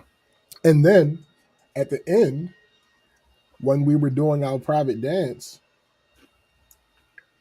pretty much every picture is of me looking at the stomach, talking to her, holding the stomach. Trust me, he wasn't doing that for an ulcer. What the fuck do you think that is? So when I said to her, I said, but you saw the pictures. And she's like, what are you talking about? I said, all right, I'm about to pull these pictures up, and when you see them, you're going to feel stupid. And I showed her the pictures, and she like, oh, yeah. So again, it's not a secret. I'm just not telling everybody. It's really that simple, and it's a very difficult concept for people to get through their heads because they expect. And I was talking to somebody. I think I was talking to Marcus about somebody else having a similar reaction. And he was like, yeah, a lot of people are just super out there with stuff like this. And yeah, I get that. However, if you are someone who I supposedly should have told, that means we should be close enough for you to understand that that's not me. Facts. Right? If this may have happened once or twice, but it hasn't really happened because that tracks. Anybody who would have gotten mad at me about not openly talking about these two things doesn't deserve to know anyway. Facts. Because again, they don't know me that well. Yeah. For it to be some type of necessity that I explain this to you. So and actually, honestly, there are times where people overestimate the level of I familiarity. call it assuming familiarity. Yeah, bro. I hate when people assume familiarity. Do that. And sometimes I'm gonna tell you, sometimes it can be like, I know in my case, sometimes it could be my fault. Because if you're somebody I generally have good vibes with, even if we're not close, when we do talk, like, hey, what's up, man? That sort of shit, right? Sure. Not standoffish. And that would lead people to think, especially if they got a whole relationship with you in their head, right? That you are a lot closer to them than you are. No, Yeah.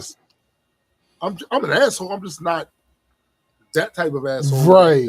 Not, super close. I'd like to think that all of the people who I'm close to know it. Yes. They know it. And here's the thing. This isn't even me saying that. Right there, Grab Park Gray. Most people don't deserve to know what you actually think. Facts. Yeah. That's not even me saying that I couldn't get closer with this person. No, absolutely. Or any particular individual, right? It's just before you assume we are at a certain level of close, think about our relationship. Yeah. Think about our relationship.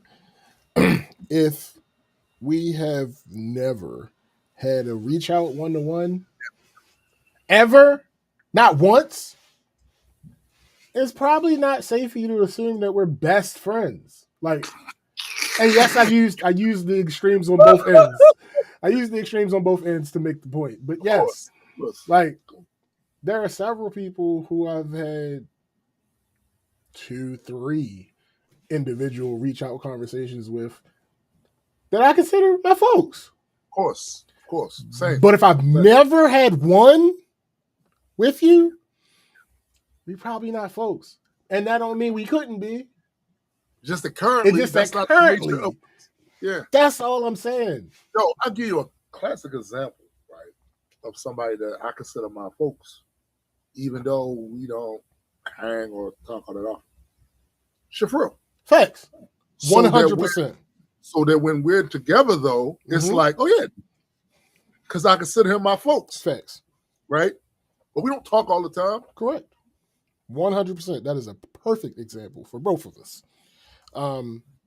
So it's like, I've never had a serious conversation about anything outside of work with this person. Not once in life. So for you to think you're entitled, and I'm not. That's the only word I can think to use. No, I was just saying. You're not saying that to be, ass. I'm not being exclusionary. I'm just saying, for you to say that I should have just automatically thought to tell you when we haven't had a serious conversation about anything other than work ever in life. Yeah. Also, to think that you and I are in a particular slot where you can pull me up to chastise me, right, about some shit. You should first really consider: are we really like that? That part. Or we just fun acquaintances that? I could pull him up and chastise him about some shit, like, because I feel entitled that I should have known. I mean, it's me. Yeah. And then you looking at him like, okay, yeah, that's true. It is you. But, like, what does that mean exactly? Yeah, exactly. Like, exactly. Yeah, no, bro, we cool. Right, we cool, but we absolutely cool. With no doubt. Esha says, it's like when I travel. If I'm coming to your state and you didn't know till I left, well, we obviously aren't close. Don't get mad at me when you see photos. Right. Facts though. Right. Facts though. Right. Like, and because here's the thing. We could be decently close, and I could be in your state for a specific reason and might not have time. Yo, you know how many times I may or may not hear that when I go into Baltimore. If I happen to mention, oh yeah, I went to Baltimore to do something. Yo, Uncle, you ain't let me. Because I went there specifically. There was a goal to do a specific thing, and just for the record, I want everybody to know, I am proud of my upbringing. I am proud of where I grew up at. as bad as it was at times, there was also a lot of good shit. I had a lot of good memories, stuff like that. But I need to make this perfectly clear to all of my friends and loved ones from that area. If I can at all help it, I am never living in Baltimore again. Thanks. I'm not. I'm just saying. And also, it's not top of mind to go there. Right. For no reason, just to be there. Yeah. I'm either going there to see family or there's some other things I need to take care of there. Other than that, I don't go in the town. I have no reason to really go into town if I'm not seeing folks. If I'm hanging out with SBJ, all right, yeah, of course. But Baltimore does not hold that grip on me like it used to because I haven't lived there in going on now close to 20 years. Yeah. Right? I live outside of Baltimore. Mm-hmm. Sure, I'm maybe a half hour. Yeah. Baltimore, maybe 45 minutes. Yeah, it only take me about a half hour to get to you. Depending on traffic, right? But outside of, for somebody to spend most of his life in Baltimore, outside of Baltimore, I found all the things that I really need. Right. Like when I lived in Baltimore, I knew where all the spots at that I need to go to get all the shit that I need. Mm-hmm. That's the same as now that I don't. So I don't have to go in. And the other thing is, online shopping is a thing. So it's not like, I need to go in town to go to this store. That's fact too. It's not. Also, I got to keep it real with you. As much as I'm proud of my upbringing, I'm proud of some of the things that I did when I lived in Baltimore and shit. The vibe I tend to get when I go there, I don't like where my mind has to go to feel like I need to think like this. Now that I go there, now that I'm here, because your head gotta be on the swivel, and because I overcorrect, because I live places that's generally peaceful. Yeah. And my experience in Baltimore has generally not been peaceful, or at least the potential of it not being peaceful is always around. I'm like, yo, all right, I'm not in College Park. I'm not in Laurel. I'm not in Silver Spring. I'm in the city. So now I instinctively overcorrect. I don't like thinking like that. Yeah. Absolutely. So yeah. So yeah, that was a long tangent just to say I got married. Oh, did you know that you got married? Yeah. Looking back, there are definitely things that I would have liked to have done differently. Mm-hmm. On the one hand, but on the other hand, it wouldn't have really changed much. It probably wouldn't have mattered or been a thing. So like everything turned out how it was supposed to. And the overall outcome was amazing. So I no complaints. The baby.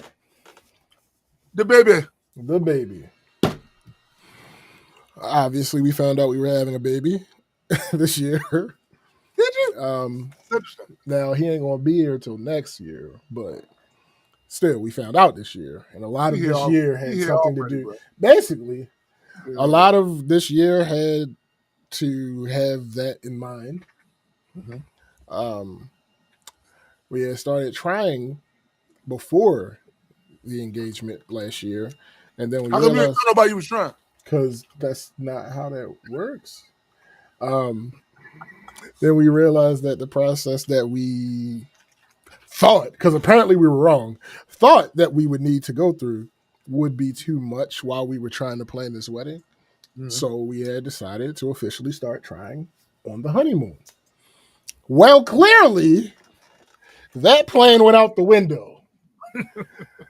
This has been such an interesting time and has obviously already affected basically everything in our lives. Just a few short weeks from now, he'll be here. As of now, by the next show, he shouldn't be here quite yet. We'll see how that goes. You never know. Chrissy's at the point where she's miserable again. Third trimester is tough. The baby shower is tomorrow. Who knows how that will go, given what the weather threatens to be. She said this baby got his own plan. But the weather forecast has changed quite a bit over the past week, so it should be fine. But we'll see. Funny enough, this woman is all baby. She is not. She weighs less now than she did before she got pregnant. All baby. All baby. Meanwhile, I've literally gained more weight than her during this pregnancy. I've gained about 7 pounds. That's because you pregnant too. Absolutely. 100%. I've gained about 7 pounds, and she's less than her before weight, which is absolutely insane with a human growing inside of her. She is all baby. Absolutely ridiculous. All right. Music. Oh, yeah. So, even with the release drought, I feel like it's still been a good year musically for me. Like, I agree. I put out one freestyle at the beginning of the year on DSPs, but I'm working on a collab EP that's about 85% done. Right. I've done collabs with new people that I hadn't, done before. I have a song coming with Gigi's band that I think we're going to be recording it in January. And I'll also be putting out a new project next year. Absolutely. Oh, which one, Gray? Wait, you gotta be specific. I just mentioned like 4 or 5 different projects. You gotta be specific. Which one? And I'll also, I'm putting out a new project next year. So I'm excited about all that. So all of that is, absolutely amazing. Matter of fact, Gray, I'm gonna send you something. I actually have something else to send you too. Matter of fact, let's get to that. Comics. So this is where the most creative progress has happened. Without a doubt. I remember when I used to work on my comic universe and then run into whatever roadblock and get discouraged. And then months would pass and I hadn't added anything of significant value. Well, that's pretty much over at this point. Right. The amount of potential roadblocks has decreased significantly. I've been writing like crazy, and that's the whole year. I'm not just talking about getting more intertwined in Majestic. I'm talking about like literally since January. I've been writing so much more than before. Being extremely productive. I completely recontextualized the entire District universe by writing what I can only explain as a metaphysics system. The Grand Cycle. That's what I would call it. Yeah. That itself gave me ideas for like 10 new characters. Because I put this system in place and it's like a balancing act of 3 different constructs, and each of them needed their avatars. So so that was the whole thing. I fleshed out the world building for a nation of people in the universe. I started writing stories for several of my different IPs, and all of that on top of the stuff that Gray and I are working on. Like, it's absolutely fucking insane. The shot in the arm. Productivity. Yeah. Like, this was not a thing. Not a thing, but it was like a trickle. It was a trickle previously. And now. When I first met SVJ, both of us were writing a comic. I was writing for, of course, Majestic Comics and Extra. He was writing for his District stuff. And he had a partner in doing that fell through. Yeah. Right. So I think for a while, he may have still been writing on it, but he kind of put it on the back shelf. Facts. You know what I'm saying? Because there was other creative stuff that he was working on, right? And I am happy as hell that we have put together Majestic Comics infrastructure for him to be able to get his shit off. Yeah. You know what I'm saying? Like, absolutely. It's actual insane. Funny enough, I'm literally having a side conversation with Escher right now about comic stuff, obviously. So like, yeah, all of this, the productivity on the comic front has been fucking ridiculous, absolutely insane. This is what I meant when I said about how everything coalesced this year in such a way that's gonna make next year stupid. Yeah, absolutely insane. So the last part of my wrap up is basically why Chrissy and I don't want to do anything for our birthdays. Mm-hmm. Hey, Chrissy said, "Yo, that's a great question. Let me see." Well, love on the background. It's so cold outside. What are they even doing? Oh, they're literally cleaning up their leaves. Leave, yo, right up the street from my house, there is a lawn that has a sign on it that says "Leave the leaves alone." That's hilarious, actually. Not leave and it gives the reasons why for ecology. That shit's gonna break down. Oh, absolutely, it will. It good will. For the soil. It's good for the animals, insects. Yeah, all the other shit. Yeah. So yeah, tell him to leave the leaves. So yeah, like I said, this last part. Why we don't want to do anything for our birthdays, right? For those who don't know, I've referenced it earlier. My birthday is December 21st, which happens to be the winter solstice. I'm a cold motherfucker. Chrissy's birthday is December 26th, the day after Christmas. Yo, Disco said stop putting your compost in the. I mean, so this has been the busiest year of my life. By far. Not even. I can see. Not even close. And interestingly enough, it happened without me stepping foot on a plane once. I know. That's insane. Yo, damn it. How the fuck did this happen this year? Nigga, didn't step on a plane once. Did not step on a plane once. That's unusual. That's super unusual. We usually have 2, 3, 4 episodes about a vacation. Yeah. Per year. But wait till next year. Next year, it's gonna be a bunch of work shit though. But it's still gonna be something to talk about. Absolutely. So the end of the year last year, December, was so busy with both of our birthdays, with the engagement, with planning for the engagement, with other people's birthdays, that we didn't have anything for Chrissy's birthday until January. As far as like a get together. Like her and I went out for her birthday, but so we didn't have a get together for Chrissy's birthday until January. January, we had the brunch for Chrissy. February, I think we chilled. Now, in these times when I say I think we chilled, or we may have chilled, or whatever the case may be, they're with asterisks that I'm going to wrap up at the end of it. Of course. February, I think we chilled. March, we went to Cheddar's for Marcus's birthday. Majestic situation. Our work is your vacation. Facts.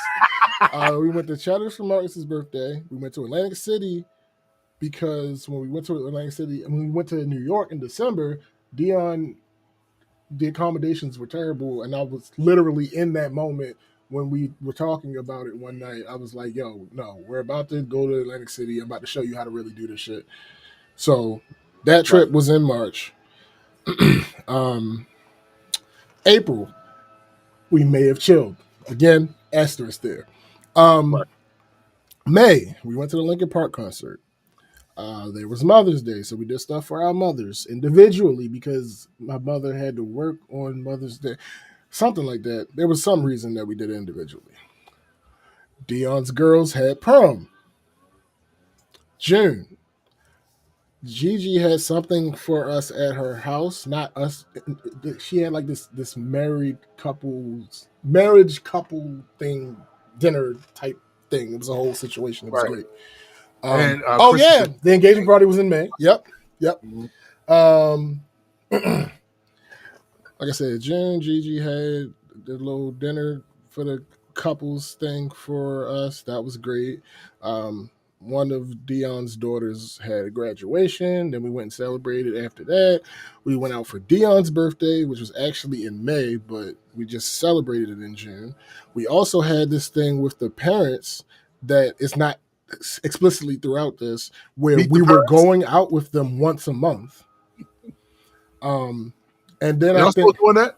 Well, no, because time the when we got to the nitty gritty of the wedding planning, that went out the window, and then makes sense. And now the baby stuff, so we might not reconvene until like April or something like that for that. But throughout these months they exist. I just don't have them written down. But yeah, so that was the thing. Gigi had some sort of party in June at her house. I think it was like the murder mystery dinner party that we did. Also in June we went to bowling for Dion's other daughter's birthdays. July we went to Chili's for Gigi and her twins' birthday. We went to Atlantic City for their birthday, and we went to Cheesecake Factory with the parents. August we went to DC. August we went to DC for Gigi's son's birthday, and we went out to eat afterwards. We went to like two. Did we go to 3 museums or just 2? We went to a couple of museums. Did you go to the African American Museum? No. Oh. But he's into that type of stuff. So we went to a couple of museums and we went out to eat. September we had the bridal shower and the bachelor and bachelorette parties. October was Chrissy's mom's birthday, my mom's birthday, wedding rehearsal, wedding, honeymoon. November, we went to the Brandy and Monica concert, bowling for our friend Aubrey's birthday, Danny's baby shower, my homegirl Chrissy's baby shower, and of course there was Thanksgiving. Right. And now it's December again. A high percentage of these things I had some type of hand in planning. Mind you, all of this does not include dates that Chrissy and I went on. There are things that my GPS got, because Google Maps has a timeline feature, and it shows you everywhere you've gone. So there are things that my timeline just didn't pick up. Turn that off, by the way. Yeah. You don't want to. Absolutely. There are things that my timeline just didn't pick up clearly, so I didn't add because I didn't know exactly where it was. Sometimes it'll pick up on shit that you ain't need. That's a fact. You may have drove past some shit. Mm-hmm, absolutely. And it'll say, hey, you went to no the fuck I didn't. No, I didn't. I did not. I've never been there in my life, but yeah. Right. This also doesn't include just fun get-togethers at the house. Of course. This doesn't include work get-togethers at the house, like for the stuff for the wedding. Yeah. This doesn't include just random outings for no other reason than just to go out, because we've been to karaoke a few times. We've been to different restaurants a few times for all that other shit.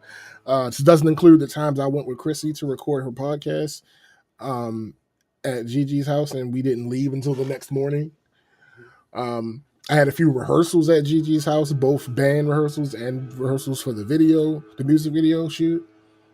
Right. This doesn't include being out with Shafril or Toom for wedding video stuff. This doesn't include the appointments for the baby that I went to. Right. And as I was typing these very notes, we solidified our birthday plans, and the plans are not us just doing nothing. Right.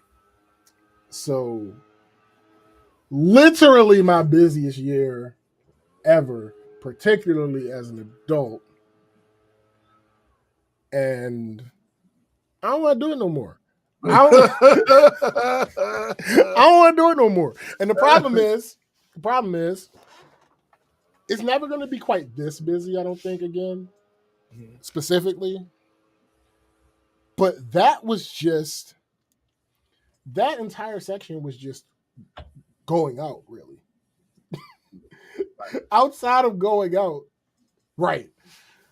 Outside of us just going out, like, there are other stuff, like I mentioned in previous sections, the music, the comic book work. Right. I still have to finish this goddamn novel that I put on the back burner because of everything else that was going on. Like, There's a lot of shit happening at any given time. I feel now. I've always had my hat in many different, of course, arenas. So that part's not new, but the frequency, I guess.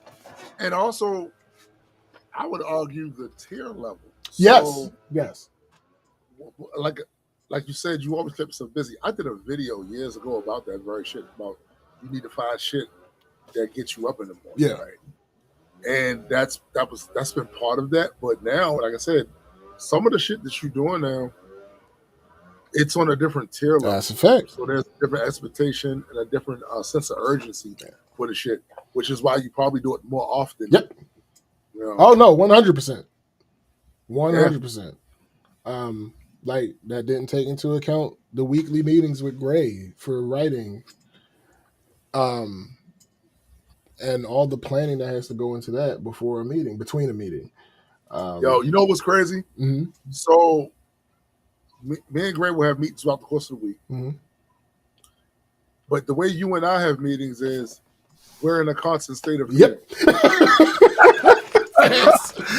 It is one long, one decade long perpetual meeting.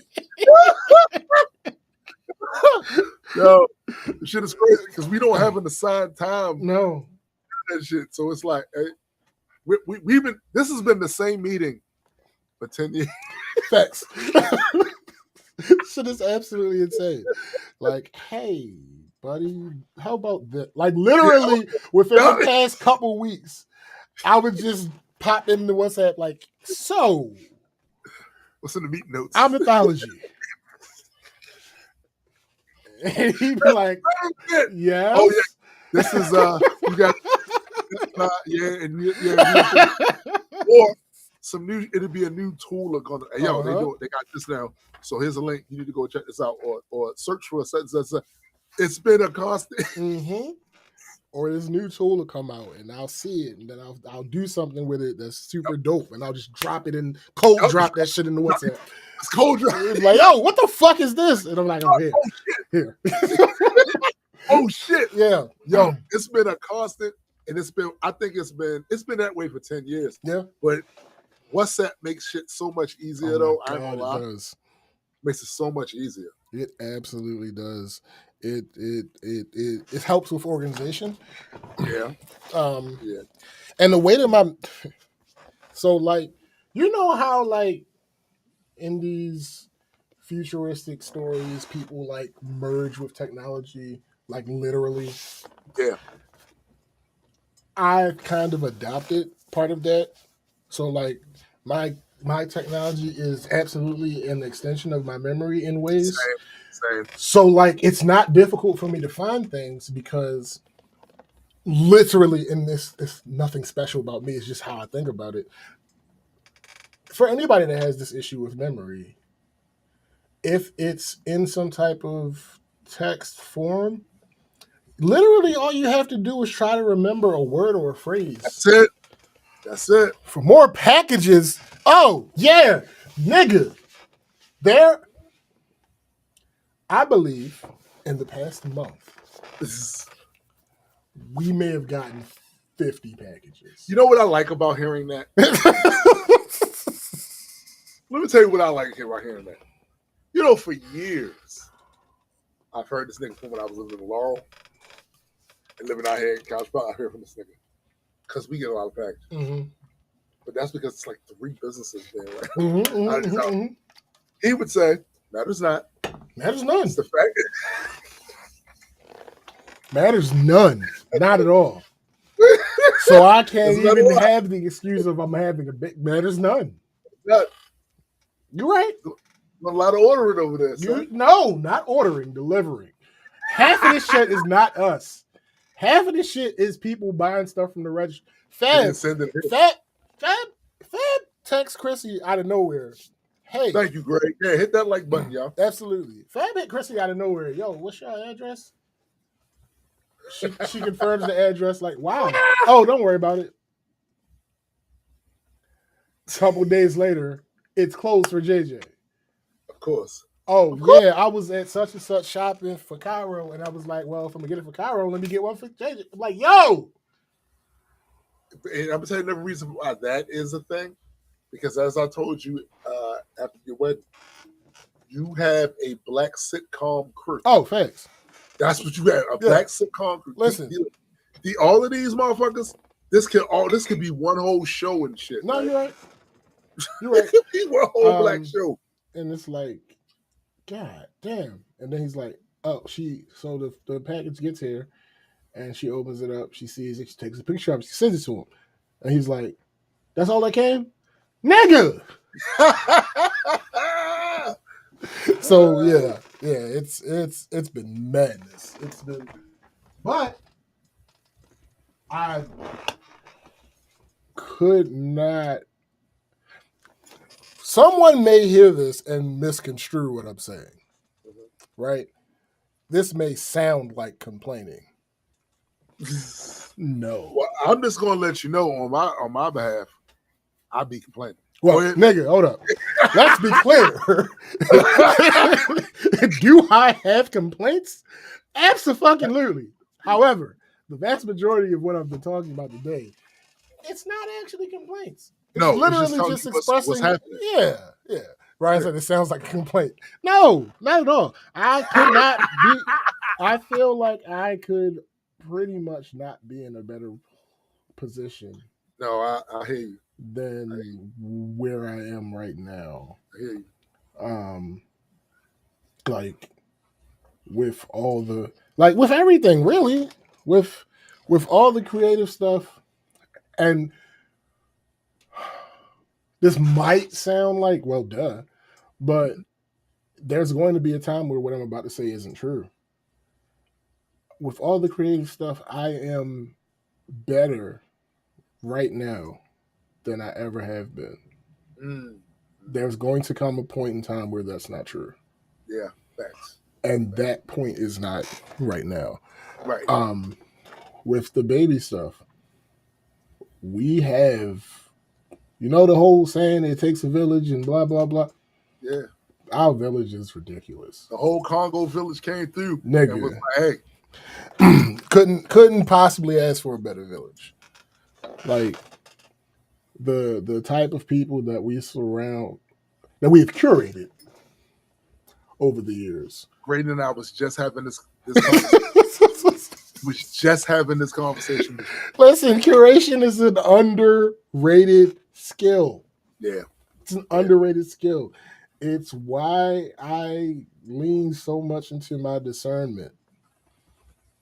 People will call me a bunch of things.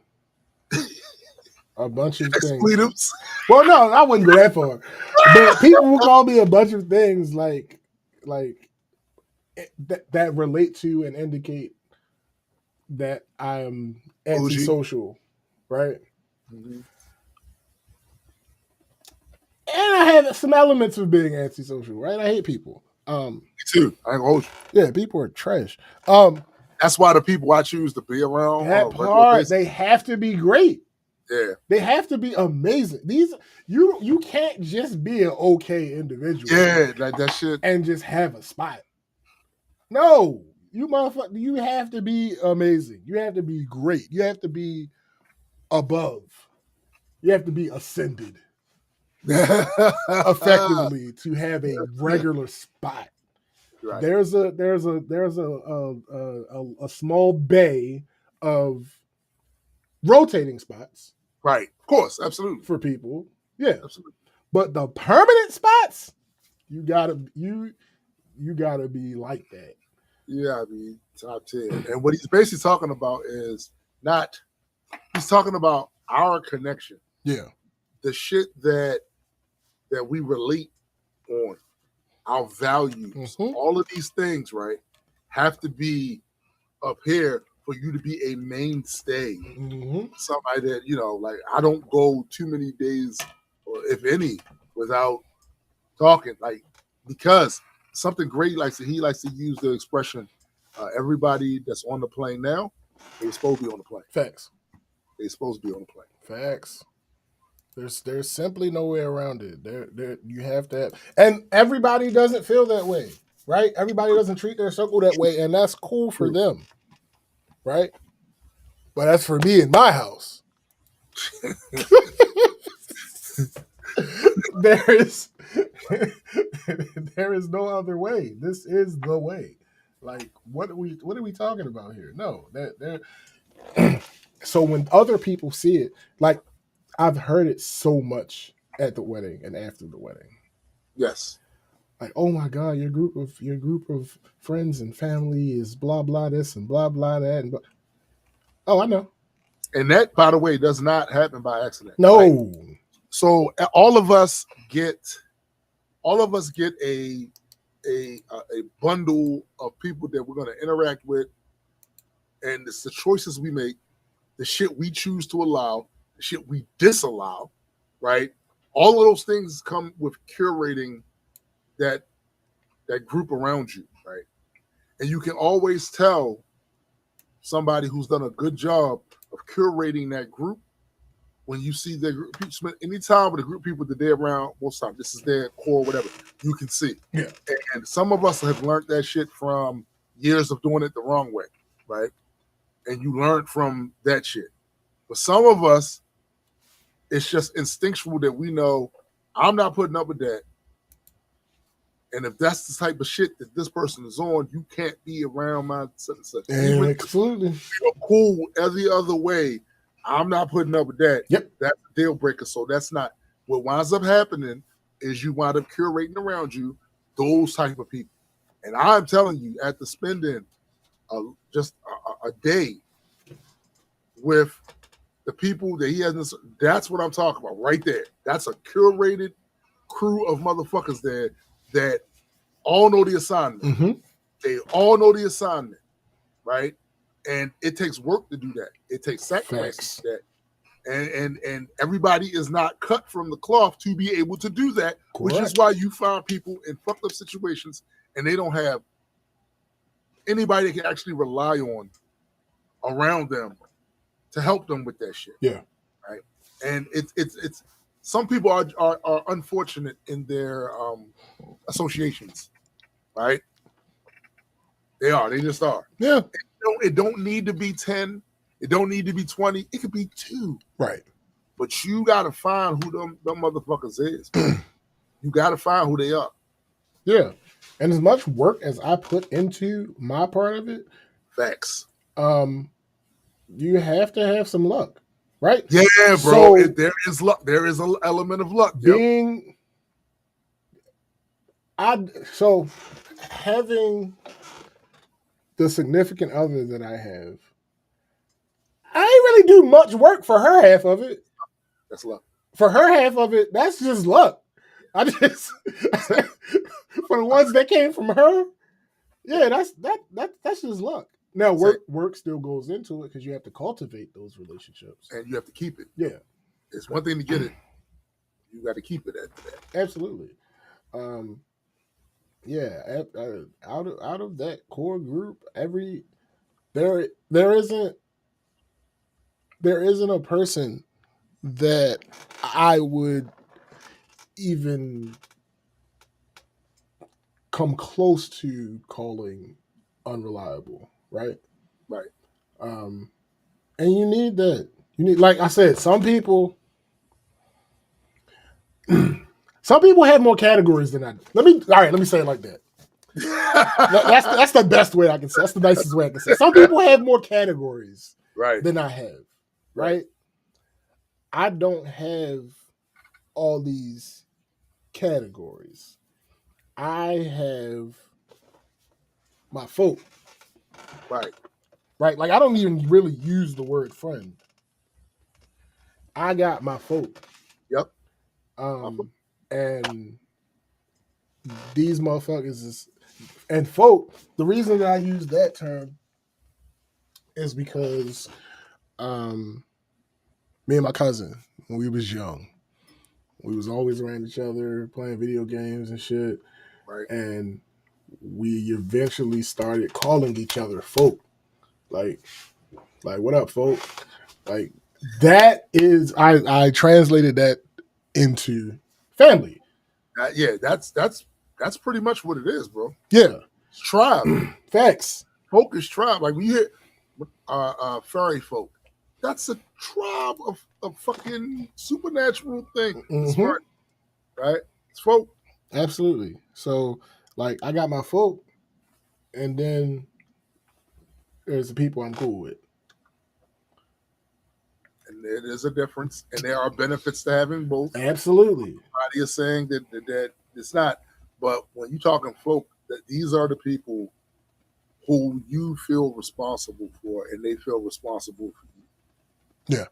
That's the whole thing. Like, it's one thing we talked about a little bit earlier about money and people that have money and shit. I firmly believe that one of the main issues with these folks is they don't have folk program. Yeah. You know what I'm saying? Like, there's a certain way that my folk would never allow me to be. Facts. And get away with being. It's just, and we remain folk. Yeah. Yeah, nigga. There's standards, right? Mm-hmm. So there's a certain way, there's a certain accountability that comes with that, right? Right. So, being an older man now, I have conquered quite a few of those things that make you unfolkable.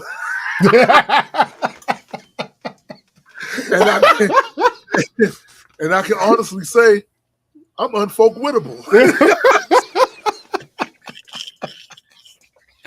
Oh my god. No, that's real shit though. I'm saying that's real shit. There are things, you know, I've had to like work the theory of it all several times, and I have, you know, I have my rules and standards. They aren't hard rules, right? Nope. Most of this, but they're real. Common decency. Yeah, right. Like, they're not very specific, hard rules that, oh, you can never do this particular very granular thing. No, but there's just certain things like, all right, this is a requirement of this scenario, and if this isn't your thing, you might need to move from folk to somebody I'm cool with. Yeah, facts. Or maybe we'll need to talk it out. Like, I'm like I told you, best example I can give you is my homegirl Chrissy that just had her baby. We literally I couldn't get more from the womb than with her. Right. We've known each other since we were 3. Right. And we were like I said, we went to the same church, same elementary school, same middle school. Right. And then the relationship became the relationship, right? Right. And then some fuck shit happened, and we stopped talking. But my thing is accountability. A year and a half ago, actually a year, it was in December, I believe. Mm-hmm. So maybe last year. Was it last year? I think it was last year. Could have been. It was either last year or the year before. Can't remember. Right. She hit me up and she was like, "Hey, I'm sorry. I apologize for what I did. This is what was happening in that point in time. I would love for us to get back on the same page." Right. Oh, okay. That's simple. Yeah. Why? Because you acknowledged what you did. You expressed the desire to move forward. Mm-hmm. And now all there is time. Yeah. Right? I can't say that you're not going to do what you say you want to do. I can only experience it. Your intentions. Right. I can only experience it, and if it happens, it happens. And so far, it was a little touchy for a while, but I think a part of that is, first of all, it's been 4 or 5 years, And even then, our relationship wasn't the strongest when this thing happened. Right. So since we were at our strongest, it may have been a decade, 12 years even. So we're different people, right? So part of that is I'm sure she wasn't sure what to necessarily say. Now I'll give you this. I'm not about to do the heavy lifting. I know that's right. With this, because you're the reason that we stopped talking. That's part of the accountability. Yeah, that's part of the accountability. But once we got back to that, and she started talking and all that other stuff, yeah, we're moving in the right direction. When I was on Chrissy and Gigi's podcast, Gina asked me, "Hey, you think y'all back to what y'all was?" And I said, "No, not yet." Right. Do I think we're on the path? Absolutely. Right. 100% I do. Right. And then you have the flip side of that scenario with my homegirl, Ashley. We met when I was in, I think, 9th grade. And she did some bullshit, didn't show accountability, and eventually she got tired of me not being around, and she gave me an apology, showed a little bit of accountability, and I was like, you know what, fuck it, fine. And we rebuilt, and then she did some bullshit again. So when that second one happened, no accountability, and then it just got to a point where it was like, all right, well, clearly this is a person that's not going to be in my life. Yeah. Like, what's funny is I only have maybe, god damn, as I sit and think about it, one person from childhood that I am still like dumb close with. Mm-hmm. Childhood. Like, I'm talking 11. And that's Marlon. A lot of my other childhood friends, we might hit each other every now and then on Facebook. And I'm talking about people I used to see every day. Word. I was around every day. I think Marlon's the only one from childhood. I'm seriously sitting there trying to think. Maybe Pelix. Mm-hmm. Yeah, because I met him when I was in 7th grade. Mm-hmm. So my man Pelix, right? He's still around. And we used to live together. We had roommated. Right. Me and Marlon roommated. Mm-hmm. Oh, shit. I didn't know Sean Black when I was a kid. I knew him once I was getting ready to be young adult, right? But yeah, bro, like that's crazy, man. Hey, that's crazy. It's how the shit go.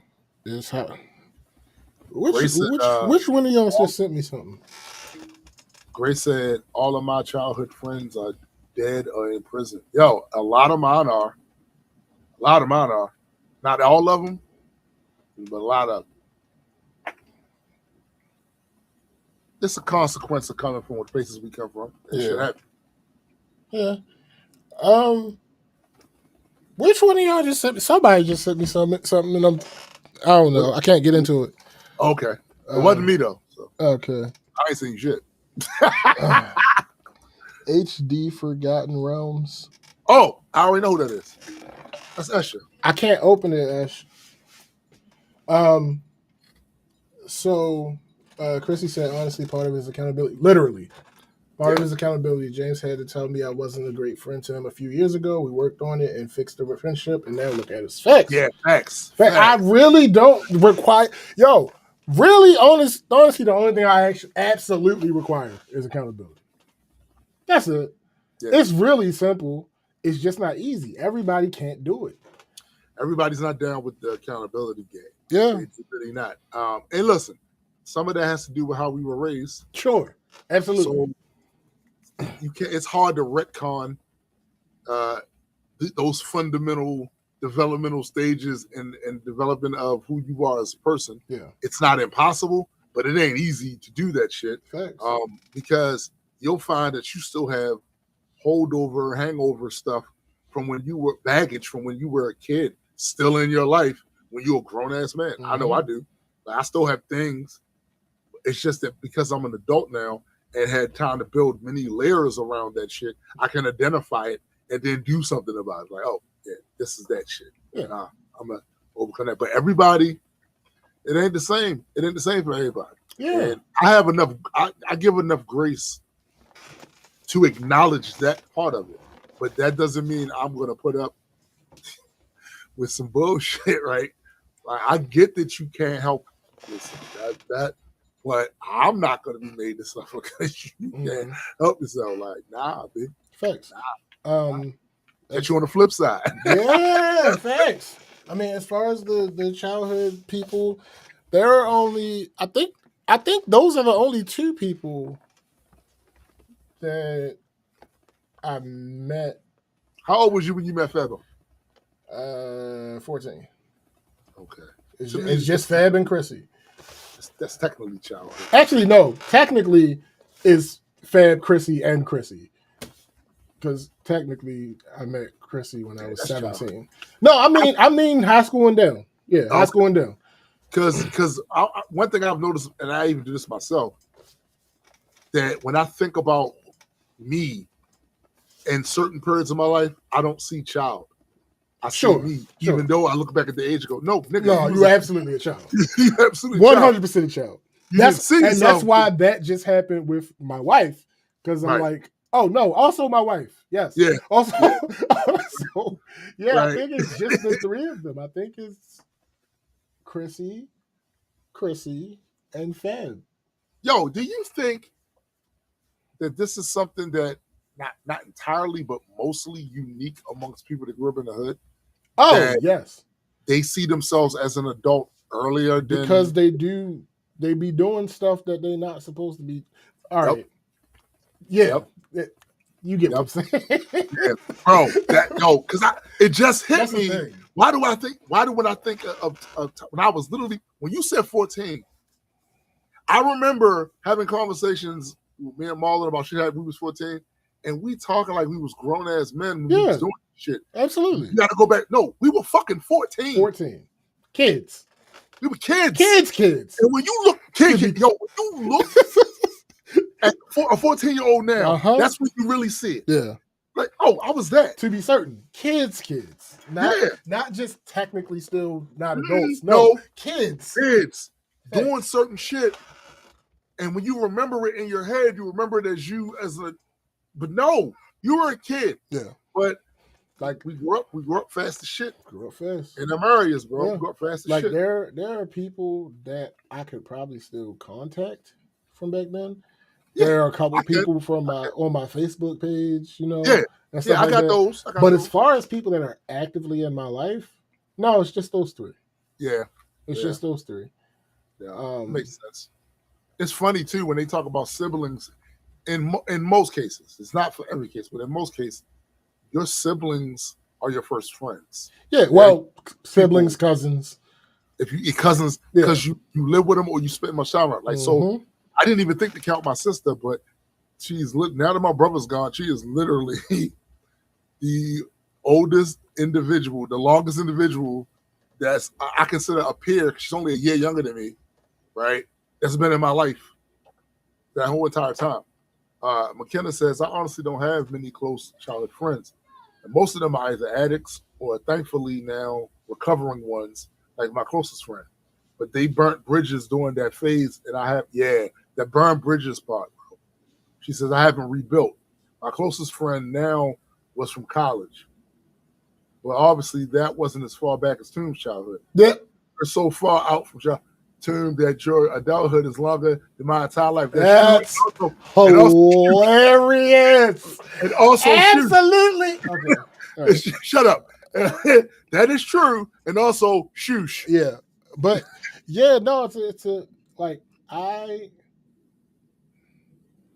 it's a not to toot my own horn, but it's partially a testament. Obviously, with a lot of these things, luck plays a part, right?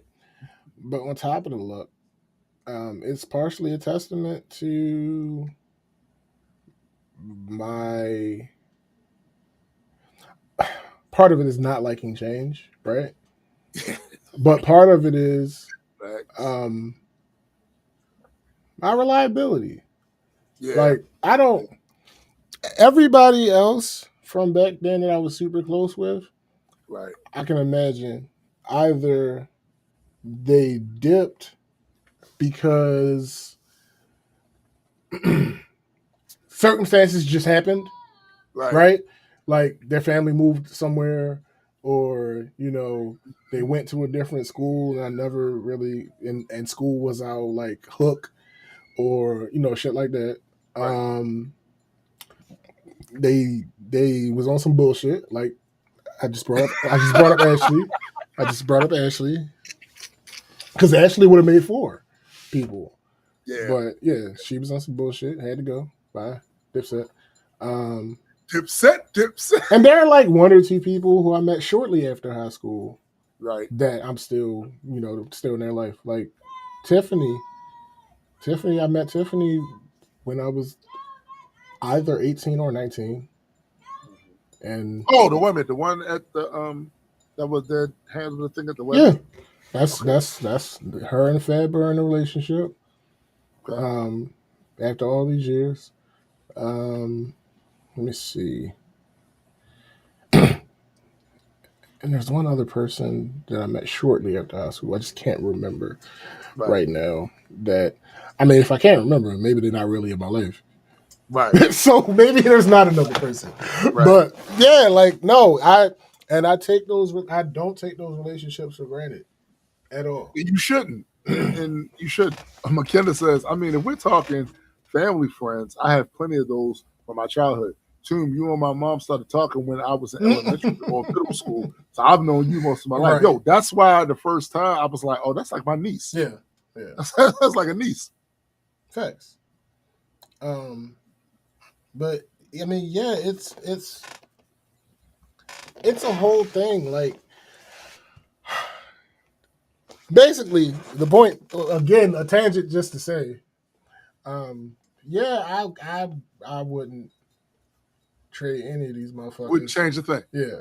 No, I wouldn't trade any of these motherfuckers as much as any of them gets on my nerves. Like all of us get on your nerves. Oh, nigga. Don't get me started.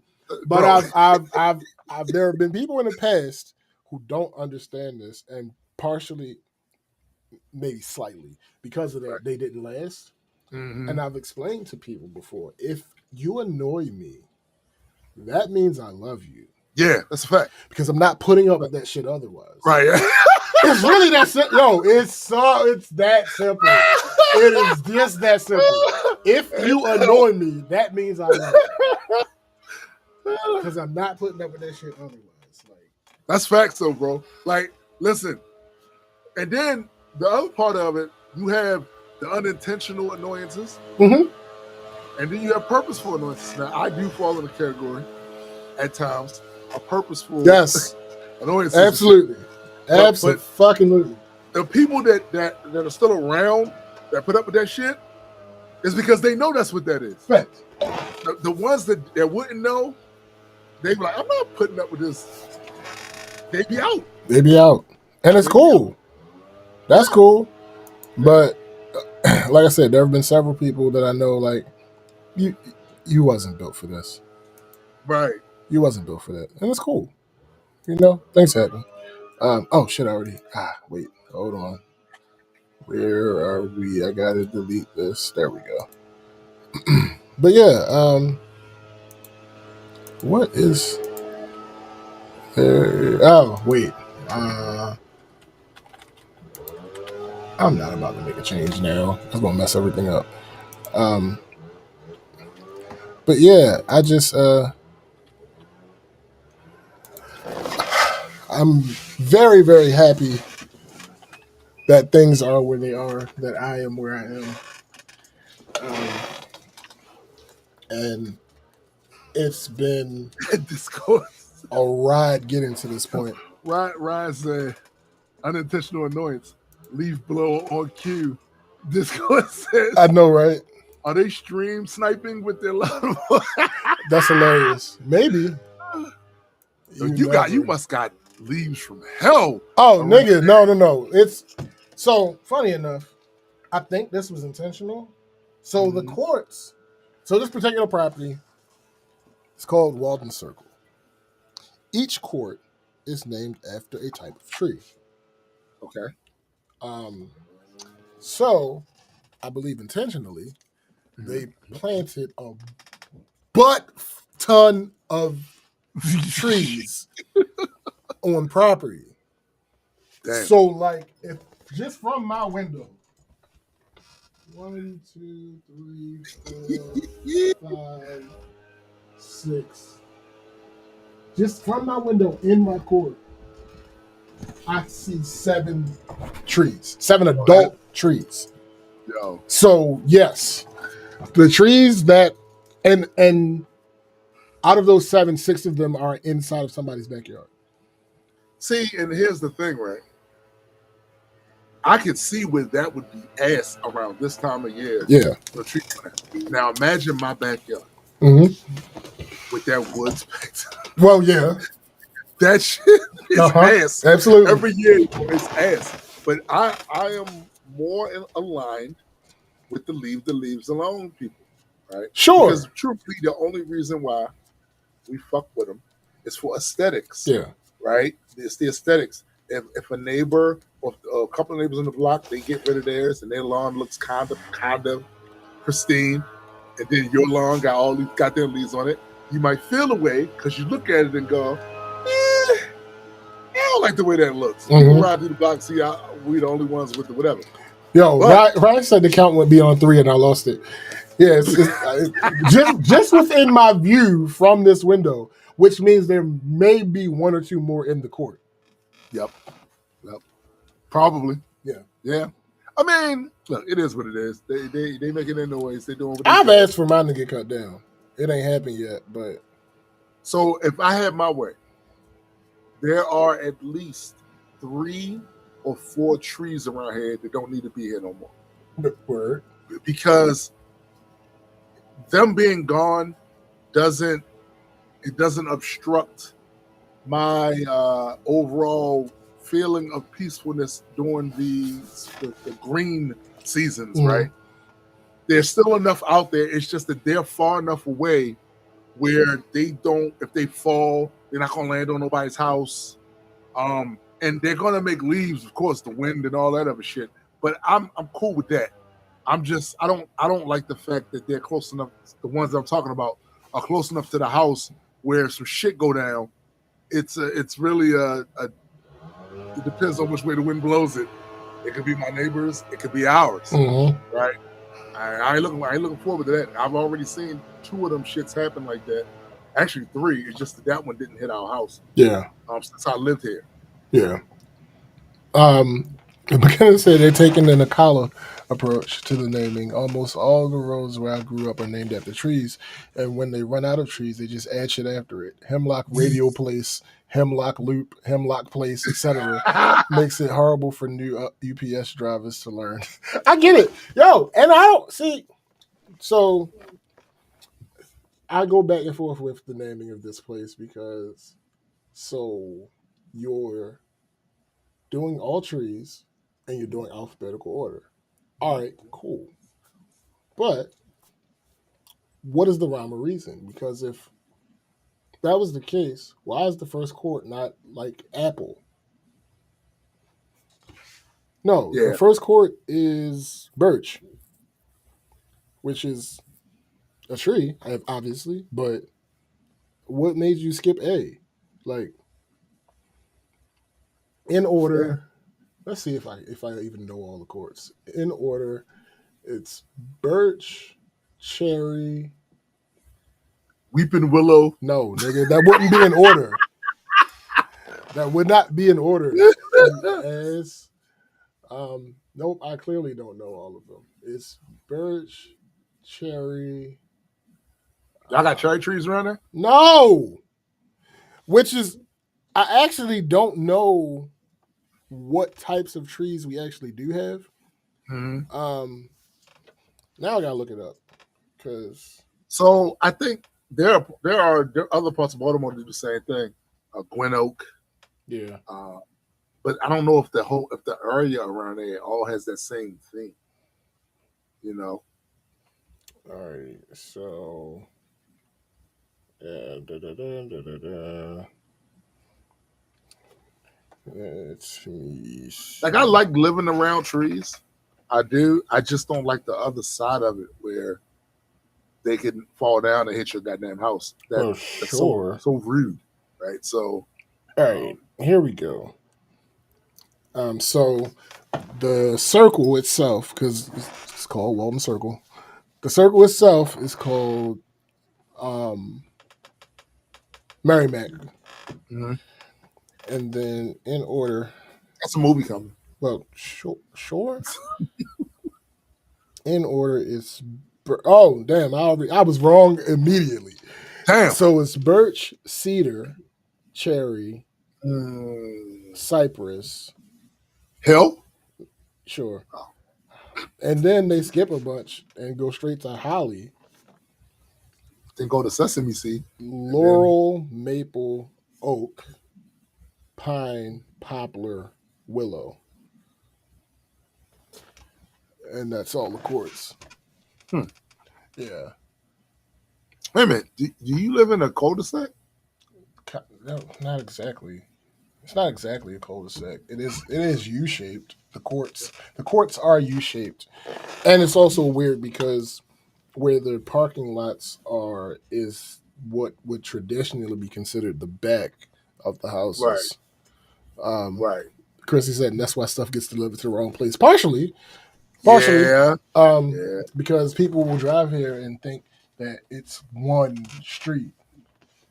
And they'll just go into the first court that they can go into. Yeah, because all of the fucking street names start with Walden. You know, I can see why that. Why would you? I mean, I get it, but yeah, it makes it a little difficult for deliveries. I used to want to live in a cul-de-sac because they look cool. Well, the ones that I saw look cool. Yetta's god sister, Lordy, when they lived here in Maryland, they lived in a cul-de-sac, and it was in a nice little area of Laurel. It was nice. Shit was all right. I remember going like, yo, this looks peaceful as fuck. It's closed off. It's not a lot of traffic.